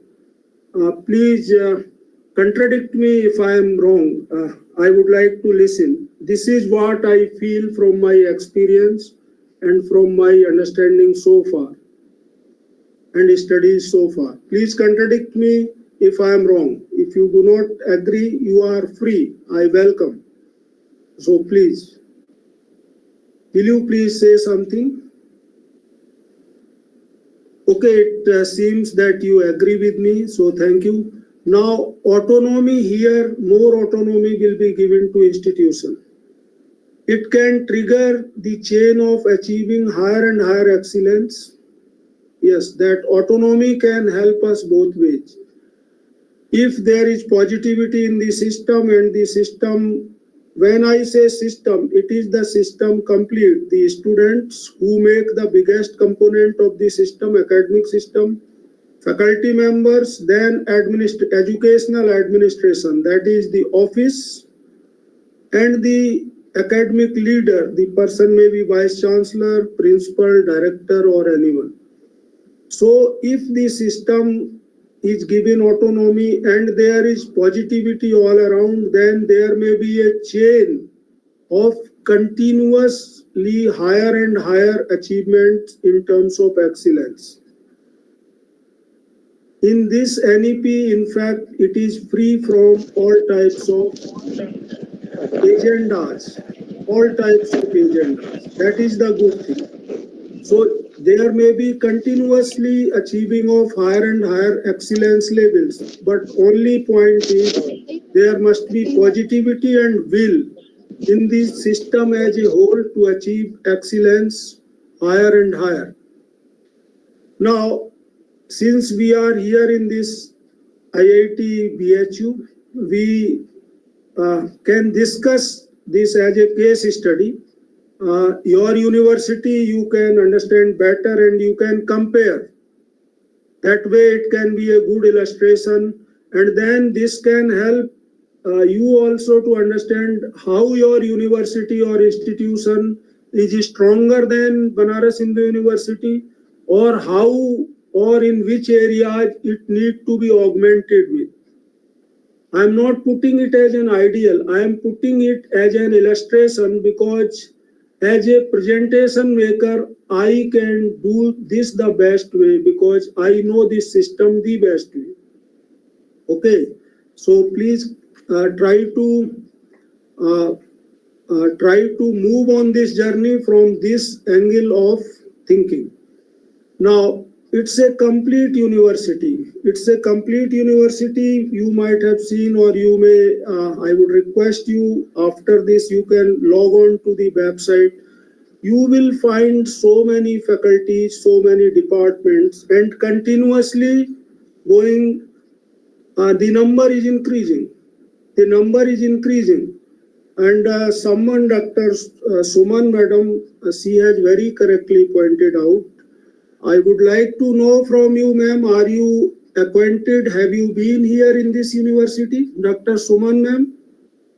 Hello, sir. Yes, have you, Dr. Suman Majumdar, ma'am, have you been here in this university? Sorry, sir. I haven't been to IIT BHU, but we also have an IIT Guwahati in Guwahati, Assam. So, sir, I have been there. So I have some idea about it. And sorry, sir, I haven't attained the degree of doctor yet. So, yeah. No problem. I like to put doctorate because if someone is doctor and if I don't call the person as doctor, the person may mind. No, sir, it's completely fine. Thank you, sir. So that is why I don't want to hurt anybody's sentiment. Truly, genuinely, from the core of my heart. So on safer side, I put doctor before every name. That's so kind of you, sir. Thank you. Thank you so much. Welcome. So actually, as I told you, Banaras Hindu University, I mean, it is very little known.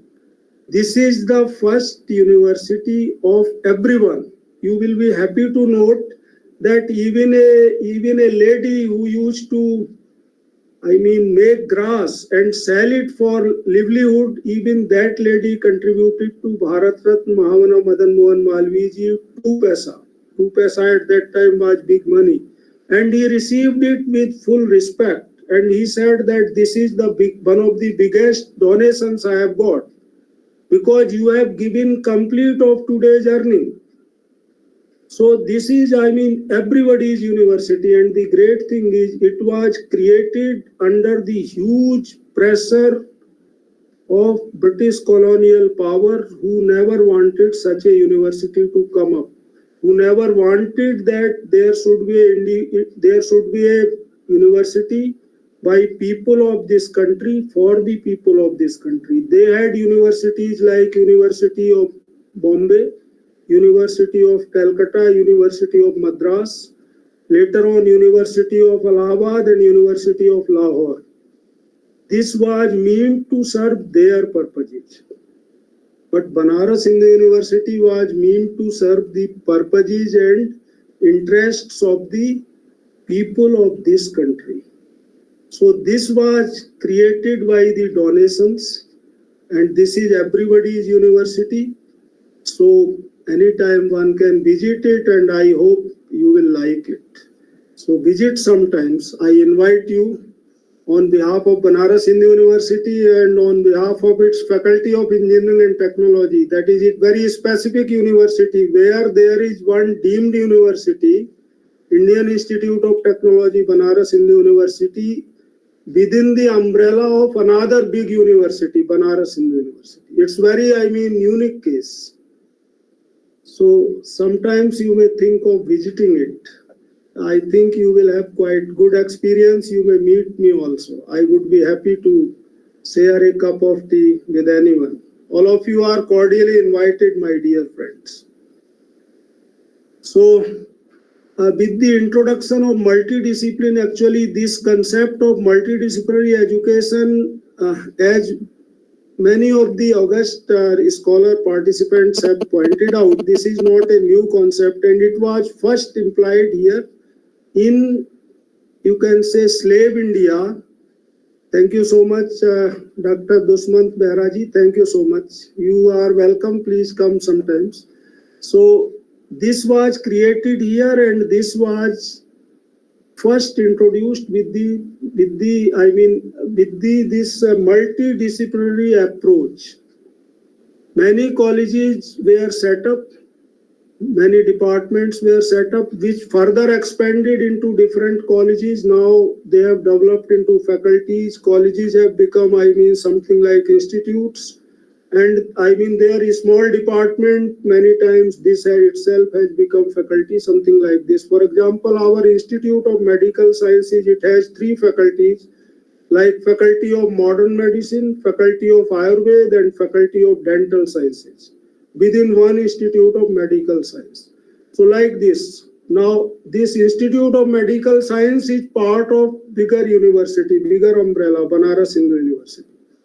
You see, on one end, there exists Institute of Medical Science, on other end exists Indian Institute of Technology.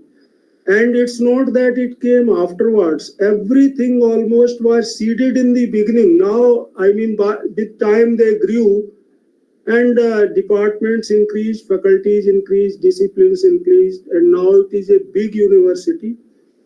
So far, if you count the number of its geographical area, it is biggest in Asia, second largest in the world. And if you add the South Campus also, it may be one of the biggest in the world. So that way, it's a huge university. You can say university having university within, for example, IIT within Banaras Hindu University. Sometimes think of visiting it. Then you can really experience what is multidisciplinary and holistic approach. But then you please take a week or so that you may go through different departments, different units. And this may be a very good example. You may think of writing even a research paper out of your experience. This may be quite useful to many institutions, to you, to your colleagues, to your friends, while they impart education to their students from that angle. So your visit may develop into some academic and research endeavor. So being a complete university now, I think you understand complete means which is imparting holistic education with multidisciplinarity. BHU has inherent advantage compared to many other colleges or small universities. It is obvious, one can understand. And so there is no need of any extra department. We need not to put any additional department or set up some new courses or some new faculties to make NEP run properly. Here it can be run, but the challenge, as I mentioned, with the small universities, colleges and institutions, the challenge becomes very big. Now all departments, including like medical, commerce, arts, humanities, engineering, IIT, BHU, as required for multidisciplinary approach, interaction and learning, they are already present here. Now, students can take up concurrent programs like foreign languages. For example, a student who is enrolled in IIT BHU can go to Faculty of Arts and can enroll himself or herself in foreign languages. For example, German. Thank you, Dr. Dusmant ji, very good. So, you can think of coming here, you can meet your friend as well as me. Okay. So concurrent programs like foreign languages, for example, German, French, Russian, Japanese, Arabic, Persian, Urdu, so many others in addition to languages of Indian origin. Plus person can learn many things as, for example, instrumental music, tabla, flute, sitar, guitar, so many other things. Then performing arts like dancing, singing, so many other things, right? So, there is huge umbrella open, which may not be possible in small systems. Then comes healthcare facilities. Here there is health center for employees, for students, and then there is one very big tertiary hospital, Sir Sundarlal Hospital, along with big trauma center. And these are accessible with emergency service 24/7. This is quite a unique combination. One can realize this thing that after visiting only. Otherwise, while making, thank you so much. Thank you so much. You are welcome. So, if you visit, you can have that experience of holistic education as well as multidisciplinary education. But as I mentioned, you one day may not be enough to take a round across the university and through all its units. So you may be required to invest, time in terms of many days. So you may think of for that. Now, next one is very correctly pointed out by, a good number of august friends, that there should be focus not on one dimension or one aspect of the personality. For example, the education so far has been only targeting the physical part, and that to the earning part, how to make the student capable of earning something. Unfortunately, basically, this was the clerk making education by Macaulay.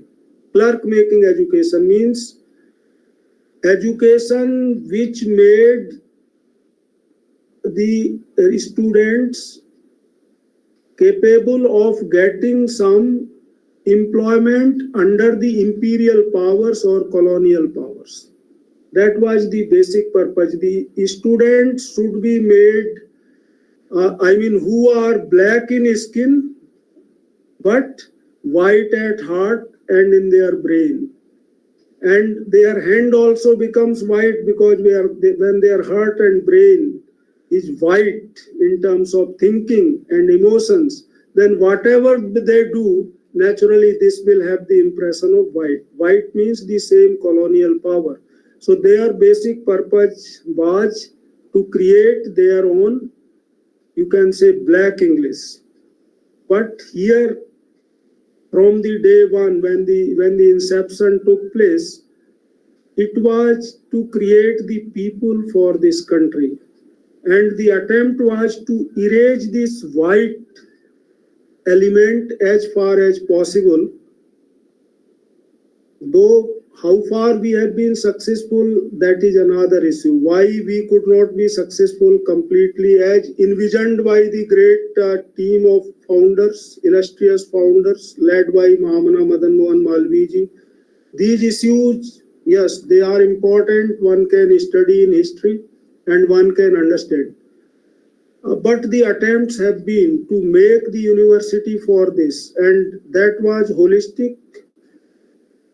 I see one point I would like to share with you. Think over, see what does holistic mean. This will give you a very clear idea.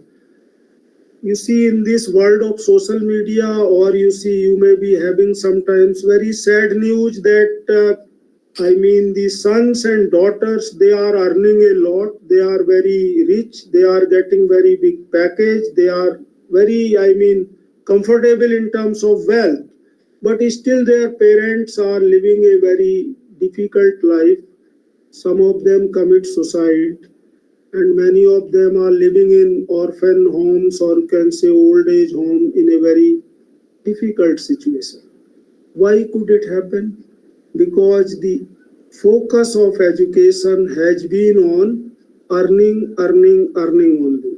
So, sorry to mention, please think over it, that education made human being convert into a type of robot who keeps on thinking and practicing only to maximize the earning and maximize his or her comfort and the comfort of those whom that robo considers belonging to him or her.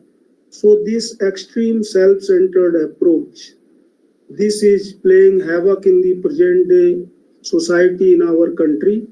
And please do not forget, my dear friends, all of us have to face the old time. Nobody can escape old time, okay?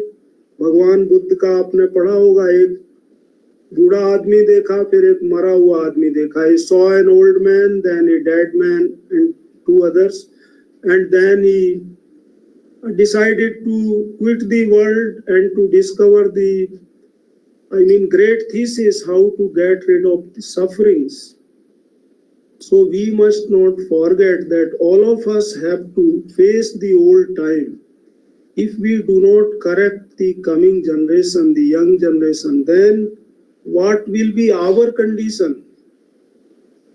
Just today, at the tea time or during dinner, or please discuss in your family. See, where we must start correcting, because there is, we must not waste time once we have opened our eyes. We must not forget that someday we have also to grow as old as the persons who are facing bad days nowadays. What may happen to us, we must not forget it. And we must start taking corrective action. You see, first of all, corrective action should start from ourselves, then from our family, relatives, friends, and then it should spread to society. Then only things will change. Actually, we must always focus on changing ourselves for positive, our surroundings for positive, then this radius of the surroundings will enhance, and then family, friends, relatives, society, then state, nation, everyone will come in this radius of positivity. So if you agree with me that these, worst days may be before us also to be faced by, we must think seriously and we must take some corrective action. Everything need not to be done through syllabus only. Something need to be discussed in family and corrective action to be taken within the family. That is beyond the syllabus and beyond the academics or beyond the research world. So that is my prayer to all the dear friends, all the scholars connected and listening. So here actually this spiritual segment has also to be emphasized. So in fact nowadays it's well understood that the personality is not physical only. Personality has physical component, mental component, social component, and spiritual component. A human being is not just a body, it is something other than body also. Psychology, whole of the psychology is about mind. And where is that mind? Nobody can pinpoint where it is. Brain and mind are different. Mind is not in brain only. So we must understand this. Modern science also says if you want to see. So again, physical component of our existence, that is body, then mental component, then social component and spiritual component, and then other components which appear when we interact with the society. For example, economic component, for example, religious component, for example, legal component, for example, psychological component of, collective psychology and all other such things. So these will have different dimensions at individual level, family level, and society level, then national level. So they all need to be integrated to make the education holistic. And naturally, you see, when we are trying to make it holistic, they automatically become multidisciplinary because they are related to different disciplines. So research in arts and humanities, it is extremely important for progress and enlightened nature. You see, unfortunately, since it has been education focusing on earning, we had been neglecting in our education system the arts, humanities and others. They are equally important because we must not create an earning robo, rather a balanced human being. In BHU, Malaviya said holistic education, and here he meant character building education. Character is very broad term. It's a very broad term. It includes all dimensions of positivity in the personality. So character building education, that is holistic, and naturally it will become multidisciplinary because different dimensions cannot be restricted or limited to one sphere of learning only. My friends, I am speaking. I want to listen from you. Am I clear when I discuss such things? Am I able to deliver the ideas? Will you please respond? Hello. Will you please respond? Am I able to make the things clear? Yes, sir. I completely agree with you. Okay. Okay, so anyone else? So anyway, if we want to make a nation enlightened, if we want to make a holistic progress, all-round progress, all of these things need to be ensured.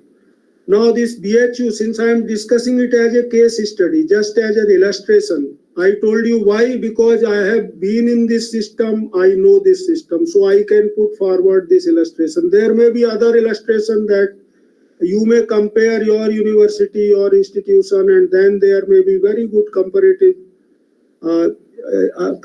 understanding of two different institutions, that is one university, other say college, or other small university, or say some, this is residential university, there may be some, you can say universities which are not residential. So this can make a very good comparative study. So, and then that can bring out what are the hurdles, what are the shortcomings, what are the strengths, weaknesses, opportunities, and threat. That is SWOT, short study. SWOT, strength, weakness, opportunities, and threat studies. So BHU is a smaller world in itself, with all the cultures and diversities to create a wealth of knowledge. You will be very happy to note Malaviya ji himself, he ensured that students from all over the undivided India, actually it was established in 1916, and he ensured that students from all over, from all provinces of the undivided India come to this place. And there was a sort of quota that minimum this number of students will be according to the population of that state, that province. It was at that time itself, so it was the university of whole of the country. And then vice chancellors also used to be from different provinces. At that time the states used to be called provinces, so from different provinces, not that from one state or from one discipline, no. Vice chancellors also used to come from different provinces with different backgrounds.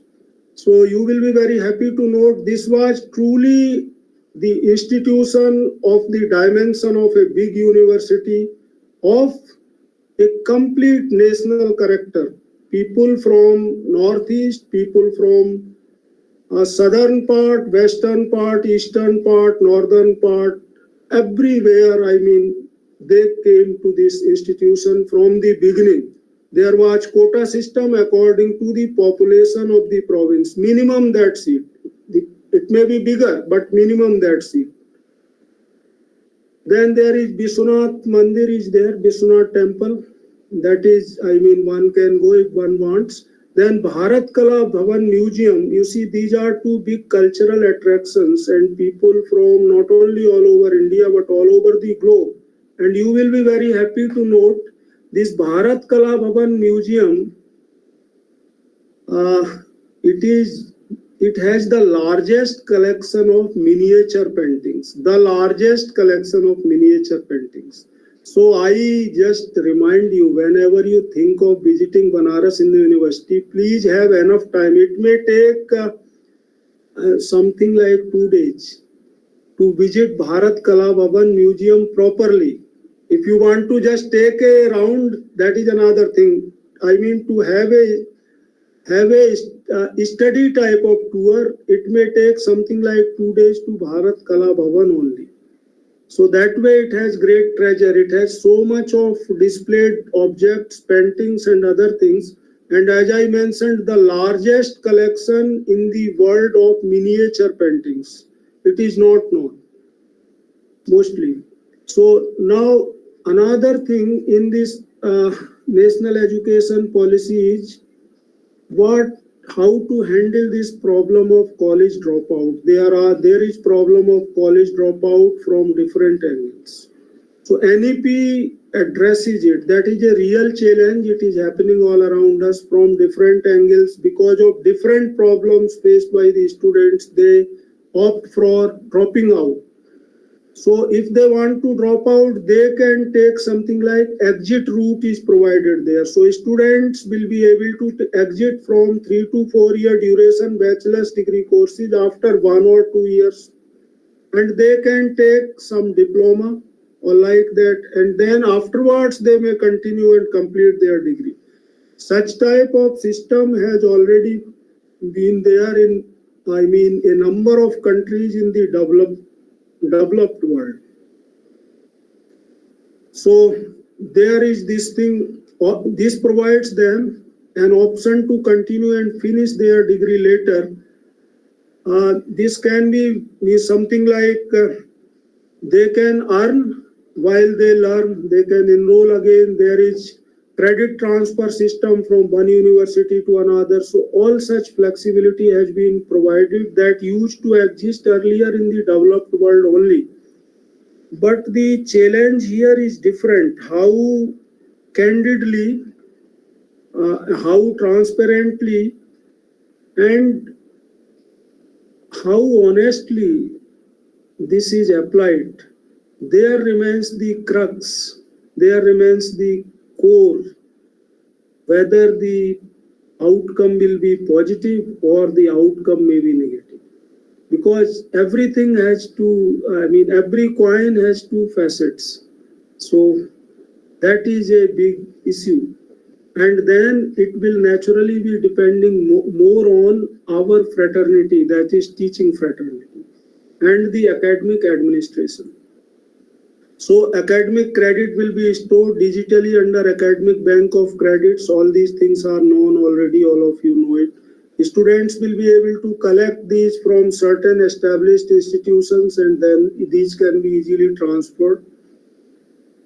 Now, undergraduation will be of 3 to 4 years with multiple entry and exit options. So all these things are now 1 year certificate may be there, then 2 year advanced diploma may be there, then 3 years research degree there, then 4 years bachelor degree with research may be there. So all these things are possible now, which earlier were not possible. Let me share with you. Actually, BHU had this system of earn while one learns. Actually, students used to sell stationery. They used to sell even the milk earlier. BHU is known for providing education in the time of poor India, when people did not have 2 square meals a day, where large number of people did not have even 2 square meals a day. And this university educated them. How? Through this thing. They could have, through ghee, through milk, through stationery and through other items. In the off time, stalls, locations were provided so they can do some job. They can earn something. There may not be a financial burden on the poor parents, and the student can keep on learning also. So that was in our university from long time itself. And in fact, at that time, this was Banaras Engineering College, then College of Mining and Metallurgy, and College of Technology, 3 colleges which later on became Institute of Technology Banaras Hindu University, which now is Indian Institute of Technology Banaras Hindu University. So in that Banco and College of Mining and Metallurgy, that is Minmate, and College of Technology, there had been courses in the workshop for carpenter, for blacksmith, for smithy shop, for forging shop, for electrician, for welder. Such courses, certificate courses, were also run during evening hours, and people were given skill impartment training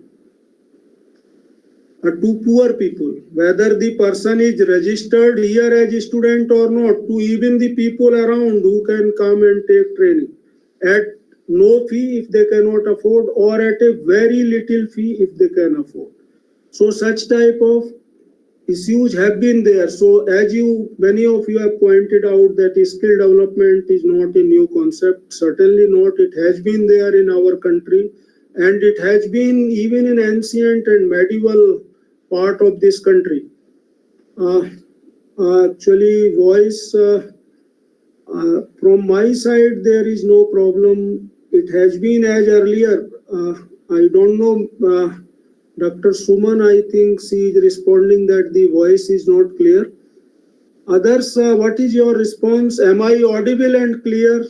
Please respond. Yes, sir. Very clear. Okay. So, Dr. Suman ma'am, I simply apologize. I don't know what to do, how to make the things clear. Please check the connection. Sorry, sir. Please Sir, check your voice is completely audible. Right. Right. Yes, please. I don't know. I think Ms. Suman, she was raising some point. From my side, the things are same as they have been earlier. So please check the connection and some issues at your end, please. Sir, from my end, it is completely okay, sir. I haven't written in the chat box anything. Okay, someone wrote. Maybe I just could. Okay, no problem, sir. Okay, she was Dr. Seema. Sorry, I'm sorry. Please don't feel hurt, ma'am. Miss Suman, please don't feel hurt. It was no problem, sir. Completely fine. She was Dr. Seema ji, and now she says it's fine. So thank you so much for pointing it out. I have not made any change at my end. So may I go ahead? Yes, sir. Yes, sir. Definitely. Yes, sir. Thank you so much. So these are, different types of program, how the HEI and then rationalized system and all these things. Just a brief, which is already known to you. And I think it need not be discussed. I would advise all of you. Thank you, Sefali ma'am. Thanks a lot for affirmation about the issue. I would advise one thing. It may not be done in one go. You can take your own time to read. This NEP document is not very big. You see, whole document may be quite big, but please read at least the component related to your specific discipline. That is my very humble request to all of you. And then you can think of how can you relate your component of learning to other components of learning. So please read at least that component which is related to your discipline. Okay, for example, someone is in economics. What does it say about it? The education in economics, or education in history, or education in arts, or education in performing arts, or education in, say, medical sciences, or education in, say, other things. See, professional education has been segregated, but many universities are still having a quite big umbrella. There is management, there is engineering and technology, there is medical sciences, for example, in Varanasi University. Nowadays, we have different, for example, Medical Council of India governing the medical education, the All India Council of Technical Education governing engineering and technology education. So like this.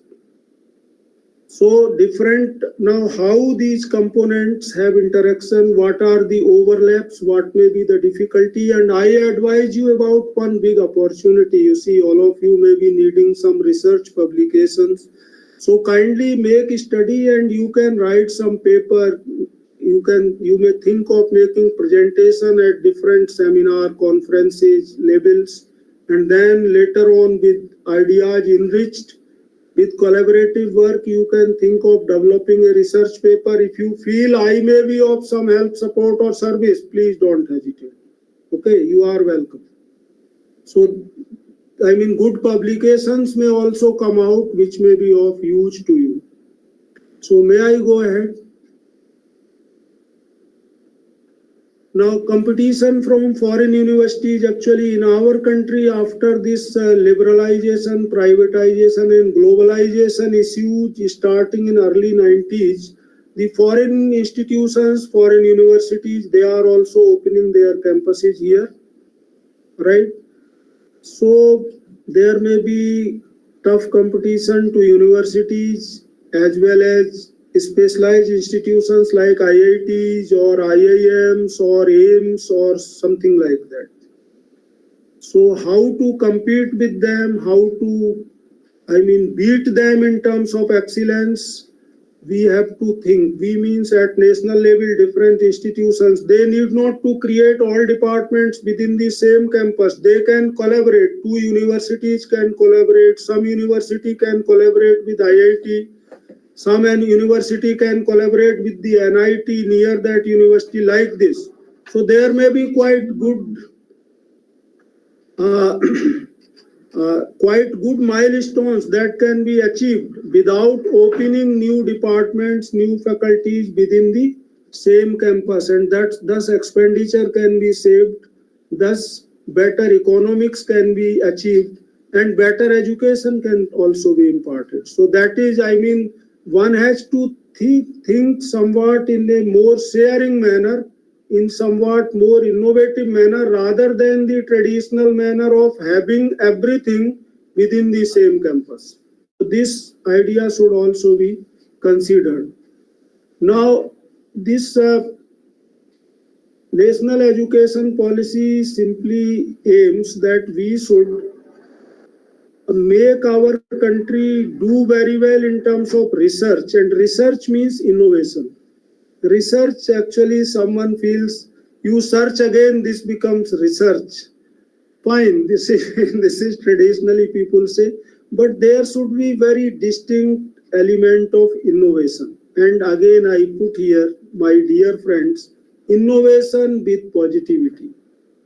That we must keep in mind so that we do not regret afterwards. For example, I think you will agree and you will correct me if I am wrong.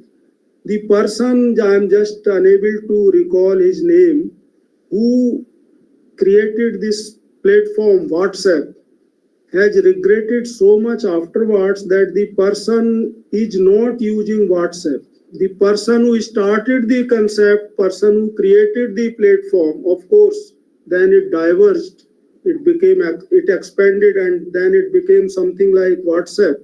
It is something like social media platform, big social media platform. The same person is not using WhatsApp. The person felt such a deep regret at his heart that what has he done, that the families are breaking. The interaction between the parents and children have gone down badly. And it is leading to unholistic, or you can say compartmentalized, or you can say a lopsided development in the children. They are getting addicted to, different types of undesirable materials. So he felt such a deep remorse that he abandoned his own platform. Now he cannot control it, that is another thing, but he is not using it. So when I say positivity, we must keep it in mind that knowingly or unknowingly, we must not innovate something that brings such a huge spoilage and burden, negativity to the society. Initially, it was a great idea. The person earned a lot. Now the person is full of guilt and sorrow. Similarly, you see, take the case of Julius Robert Oppenheimer, the father of atom bomb. When he faced the tragedy of Hiroshima and Nagasaki, when he noticed this, then say Professor Albert Einstein, he wrote the letter to President Roosevelt to make atom bomb. But when he saw the destruction caused by the atom bomb in Hiroshima and Nagasaki, his response was very sad. So we must not forget that our contribution must be positive. So we must always weigh, reconsider, weigh again, and then should go, because decision, something looks very positive in the beginning, so it must be very thoroughly considered. Because once fallen in the marsh or bog of negativity, it's very difficult to come out. So we must be very clear about it. Even, some of your friends, relatives, or people around you may be facing problem with their children, that their children are addicted to WhatsApp and social media and such things. And even they are being sent to de-addiction centers. The children are getting depression, there are tragedies, there are suicides, and all such things are happening. You see that blue whale game and all such things, you can imagine. So creativity should not be negative, must not be negative. So research must also be focusing only which, even if there is a small iota of negativity in the beginning, that may develop and overpowers positivity. That is what happened in WhatsApp. Basically, making atom bomb, the basic purpose was to create a deterrent, but that created havoc. And now the world is facing again a huge threat of Third World War. And if it happens, what will happen to the life on Earth? It is very easy to imagine. If there is Third World War, what will happen to life on this Earth? It's not difficult to understand, very simple. So when I say positivity, something that imparts hope, this becomes very clear, obvious. So then next one is more focus on job creators. We must be very clear. You see, when there have been 5 universities under British Empire, again I would like to share an illustration. Some students approached Malaviya ji and they requested him to start a coaching center for Indian Civil Services exam within the campus of Varanasi University. The only request of students that Malaviya ji declined and could not agree is this. He said, why do you want the coaching center of Indian Civil Services to be opened in Varanasi University? They said it is in the University of Allahabad, it is in the University of Lahore, University of Bombay, or University of Kolkata, or University of Madras. It is there, so it should be here also.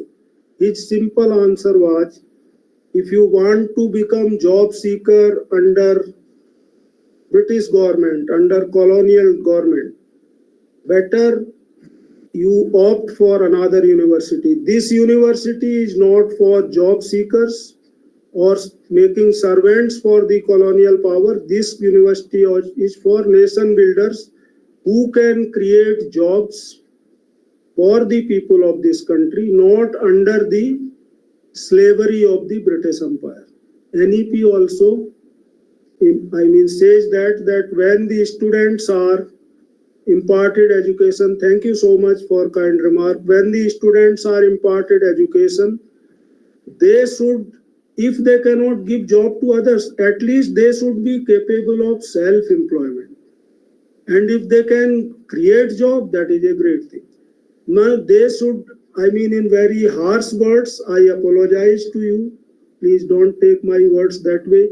Nowadays, for a long time since independence, or even under British India or colonial India or imperial India, the education have been creating people with some sort of certificate, diploma, degree, with begging bowl for job in hand.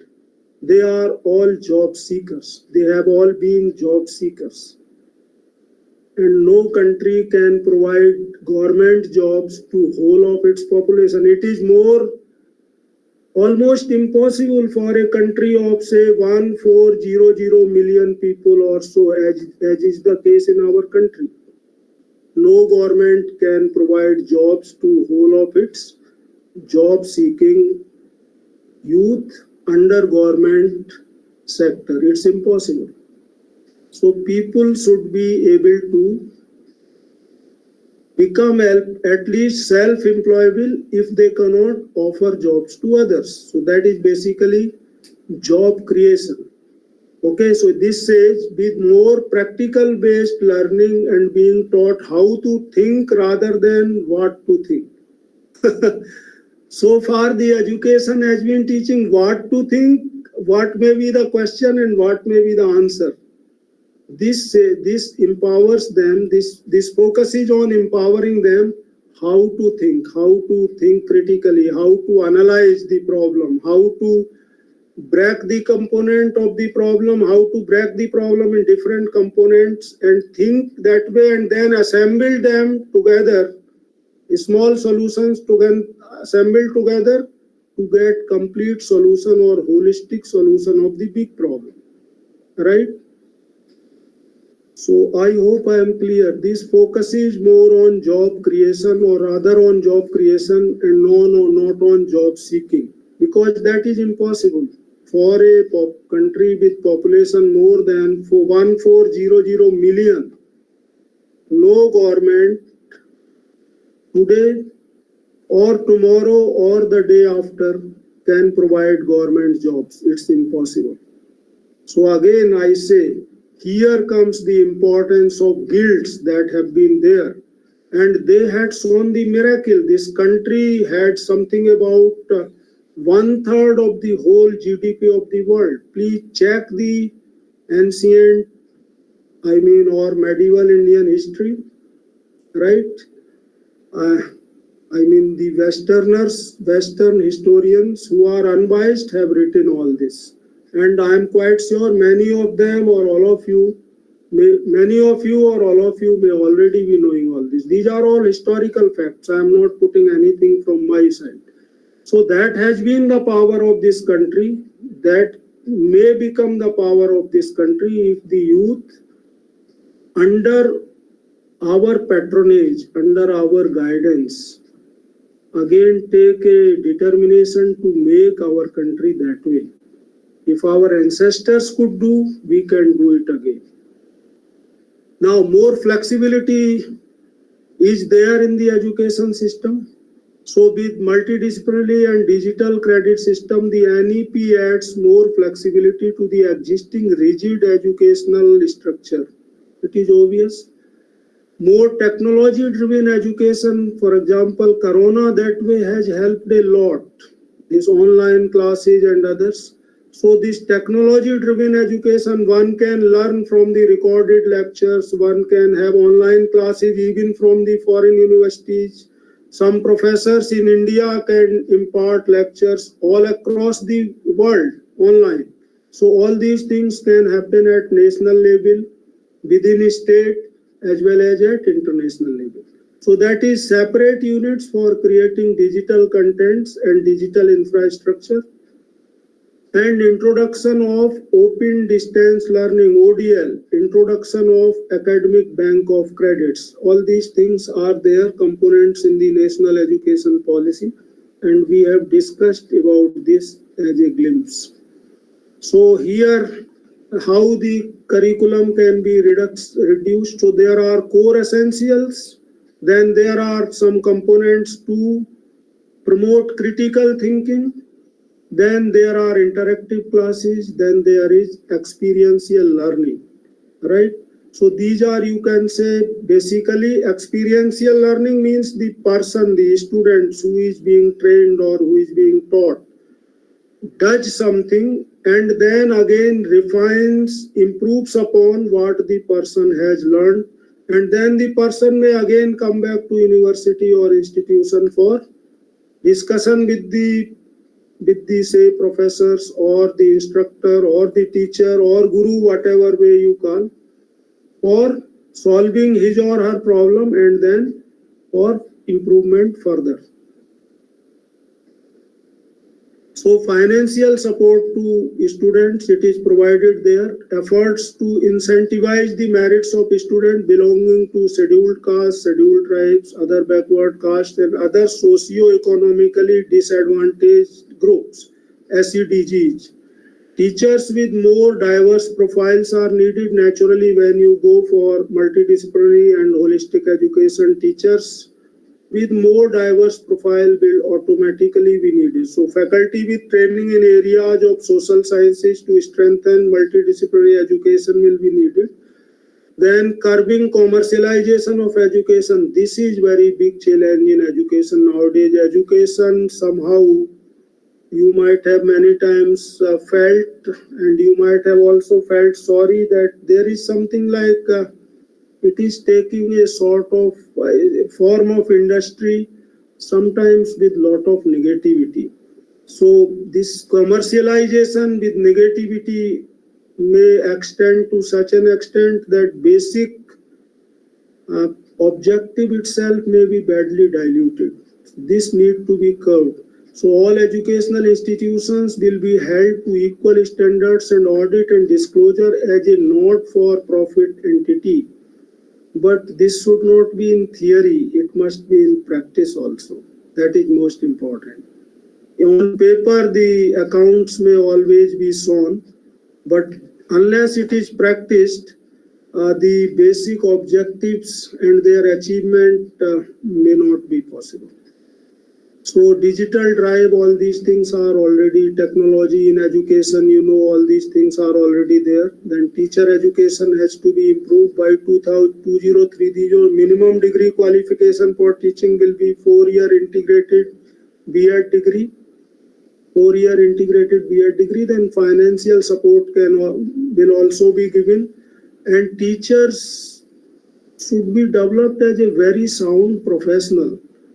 Mission, of course, is a great name for teaching, but if we cannot make it a mission, at least we should make a very ethical profession.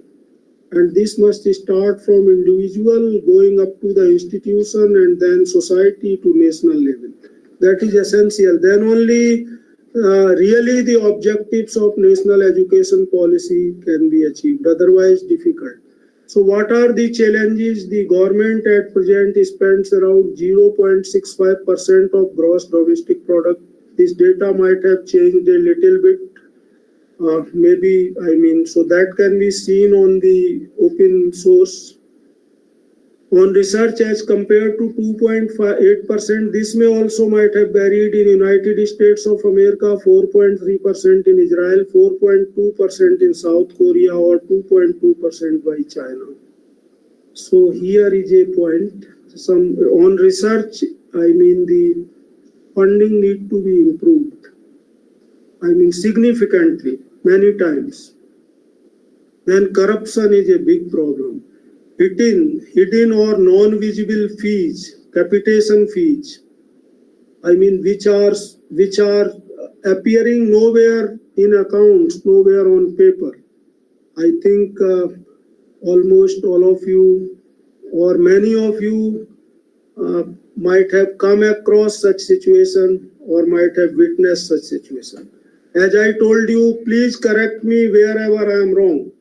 I am presenting the things of study, my experience, and as I told you, I may be wrong, so please do not hesitate. If I am wrong, please correct me. Then dilution, as there will be no rigid separation between art, science, engineering and technology, obliteration in boundaries of institution may be a considerable issue.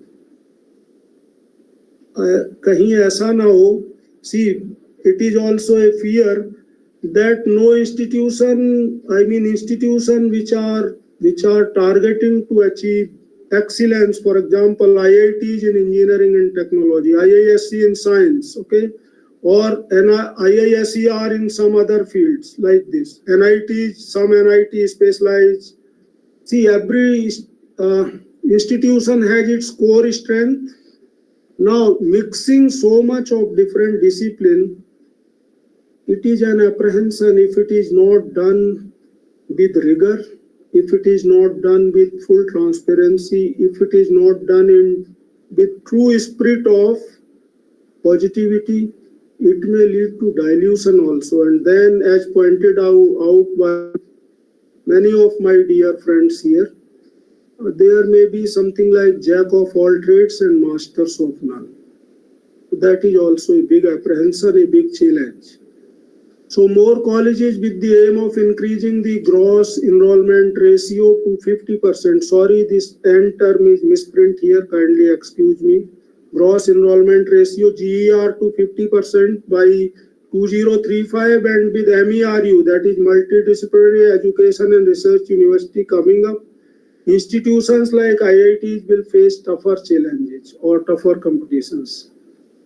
But that way, as I mentioned while I was discussing the case study or illustration of Banaras Hindu University, here IIT is here, then it can have collaboration with Institute of Medical Sciences, it can have collaboration with Management Studies, it can have collaboration with Institute of Science, it can have collaboration with Faculty of Arts, it can have collaboration with Faculty of Social Sciences, it can have collaboration with Institute of Agricultural Sciences, so many. So like this, if there is some small university coming up, so instead of expanding and spending more, it can have collaboration with some university like BHU. And it should be on mutual benefit. It should not be one-sided. Otherwise, it may not work for long. So like that type of platforms, like that type of collaboration, that type of memorandum of understanding and other things need to be thought of. Now there is single regulating body, that is another thing. Plan of single regulator for higher education may not progress as being expected, because we have quite different types of educational systems at state, regional and national level. Still, this is not something which we might have not noticed. Even in 10+2 education, there are so many different types of boards. And their syllabus is different in different subjects. So issues are there. I mean, at lower, that is at primary, then higher, say junior high school or something like that, then high school, that is 10th level, 6th to 10th, then 10+2. All these things, if we want uniformity and good standards everywhere, then we have to think of quality. I mean, and at least a minimum quality standards to be met by all 10+2 boards or intermediate boards. So all these things have also to be thought of. Otherwise, this may be a big challenge. So digitalization, government plans to take the education digital over the course of next few years. This may happen. The corona has helped a lot that way. But majority of population still has very limited access to technology. This is the challenge. There may be problems of connectivity. Then at institutes where there is a lot of red tapeism and redundancy. See, all of us know that this is the reality of the day, and this has been there for a long time. And even today, we don't know when this will disappear from the educational institutions, academic and research institutions. So unless this red tapeism and redundancy go away, it may be very difficult, and it will take huge extra efforts to achieve the dream that has been, I mean, seen, visualized in the national education policy. So research, for example, if I take a case of IIT BHU, it is continuously improving. When it was BHU, it had so many. NIRF ranking, if you see, that is quite interesting way of ranking the things. It is not on academic or research standards only. There are many other issues also. So when you see these ranks, please don't be misguided that it is solely on the basis of academics and research quality only. There are so many other standards also, right?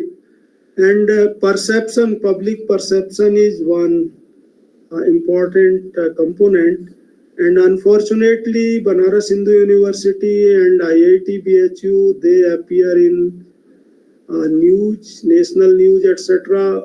a number of times for wrong reasons. Nobody, tries to know how much service Banaras Hindu University is extending to sick patients through Institute of Medical Sciences, how much, varieties of crops, vegetables, fruits have been provided by Institute of Agricultural Sciences, how many, patents have been developed and imparted by the Banaras Engineering College, College of Mining and Metallurgy, College of Technology, two Institute of Technology, IIT BHU, and then IIT BHU. Nobody bothers for it.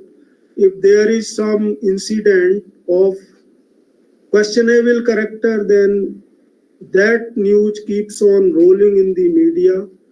Why it is not difficult to understand.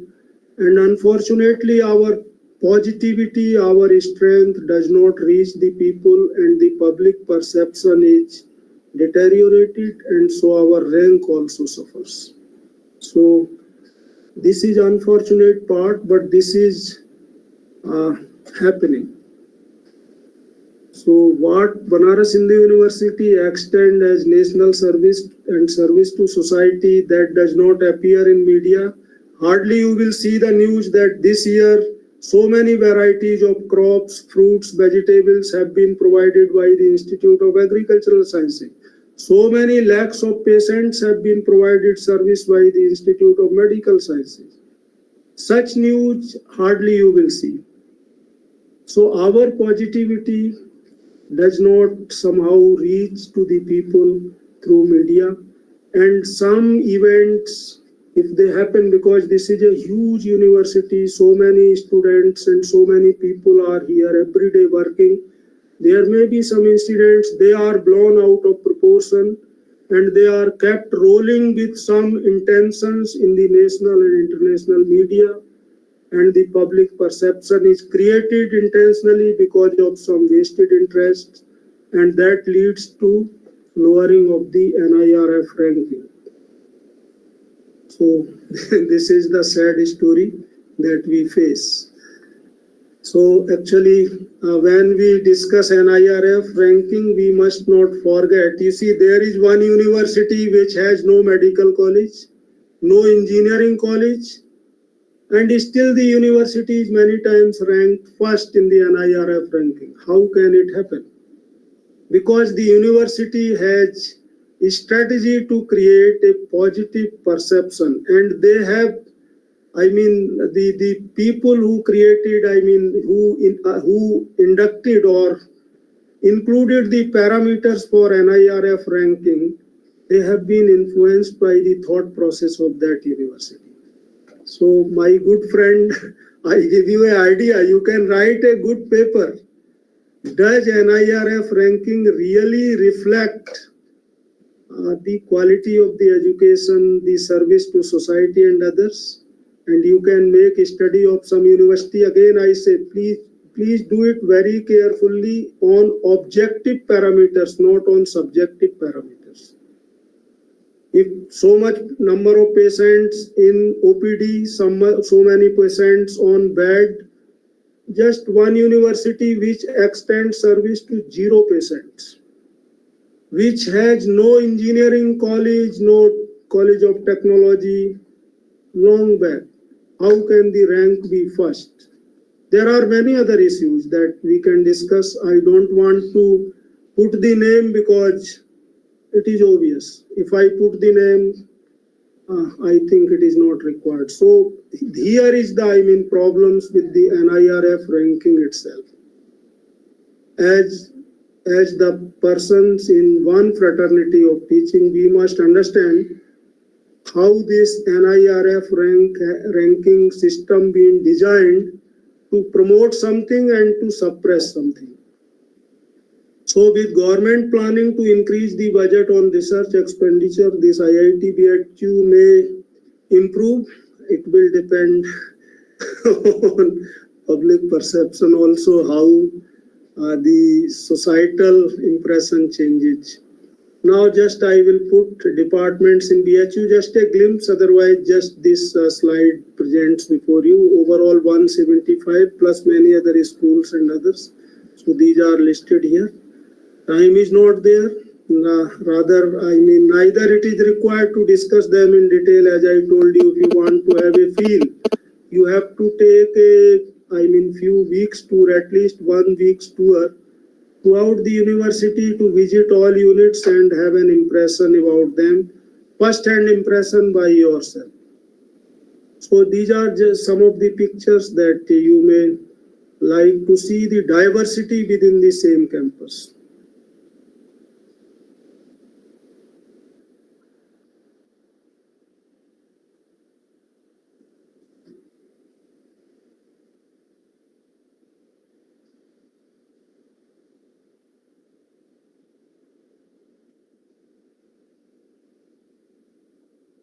This was just, you can say, about IIT BHU, 11 engineering departments, then 3 science departments, and then say 3 schools related to, you can say, biochemical engineering, biomedical engineering, material science and technology, and 1 department, that is Department of Humanistic Studies, that is other than engineering. So 11 departments, 3 schools, 3 science departments, and 1 department of multidisciplinary studies in humanities. So just a few snaps from the IIT BHU, part of Varanasi University.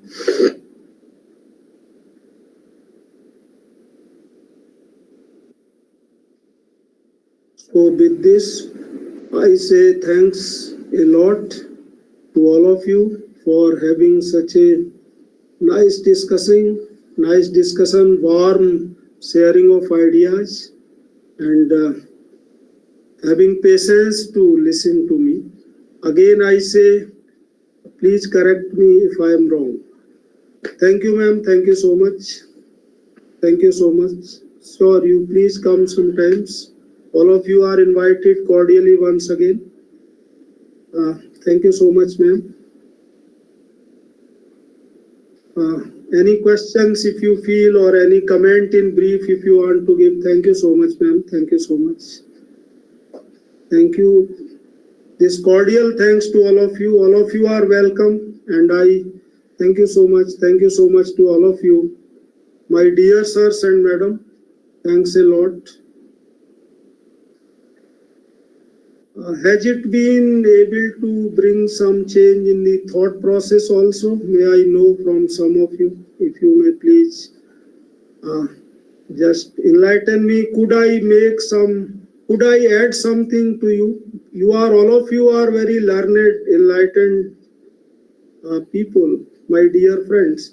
So could I add something to you, that I shared something around 3 hours, more than 3 hours from your busy schedule. So could I add something to you? I would be happy if you may please just mention in brief. Again, you are invited. My phone number is there. If you happen to visit Varanasi or Banaras Hindu University, IIT BHU in one part of it, you please find some minutes for me to share a cup of tea. If you inform me well in advance, I will be happy. Rather, I will feel honored to have a cup of tea with a friend like you.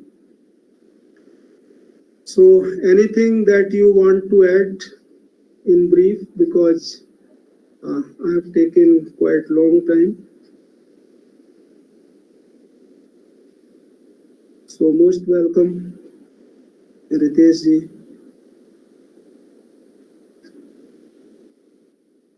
So, if you have any point to make anywhere, if you want to correct me, or any comment you want to make, you see, I may be wrong. As I told you, I am a human being who is prone to errors, who may commit so many errors, but intentionally I will not do any error.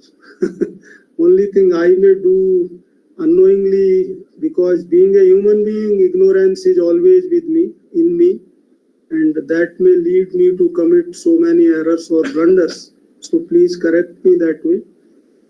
And if you want to, correct me, add something, make a comment, or anything else that you want to add, this session is open now because it is quite long time, so we cannot wait for long. So briefly, it may be done. Or if there is no comment, no query, no question, or no remark, or no corrective suggestions to me, then we may close. So please guide me accordingly. Please guide me accordingly. So it seems that we should close. So should we end this session? Hello, please respond. Should we end this session? Yes, sir. Okay. Thank you so much. Madam, email actually I can send, but the problem is many times hundreds of email come and then some emails go in spam and some may be missed. So it may be better if you may kindly give a call and then we can share the email also. So that what you want to discuss may not go unnoticed. That is important.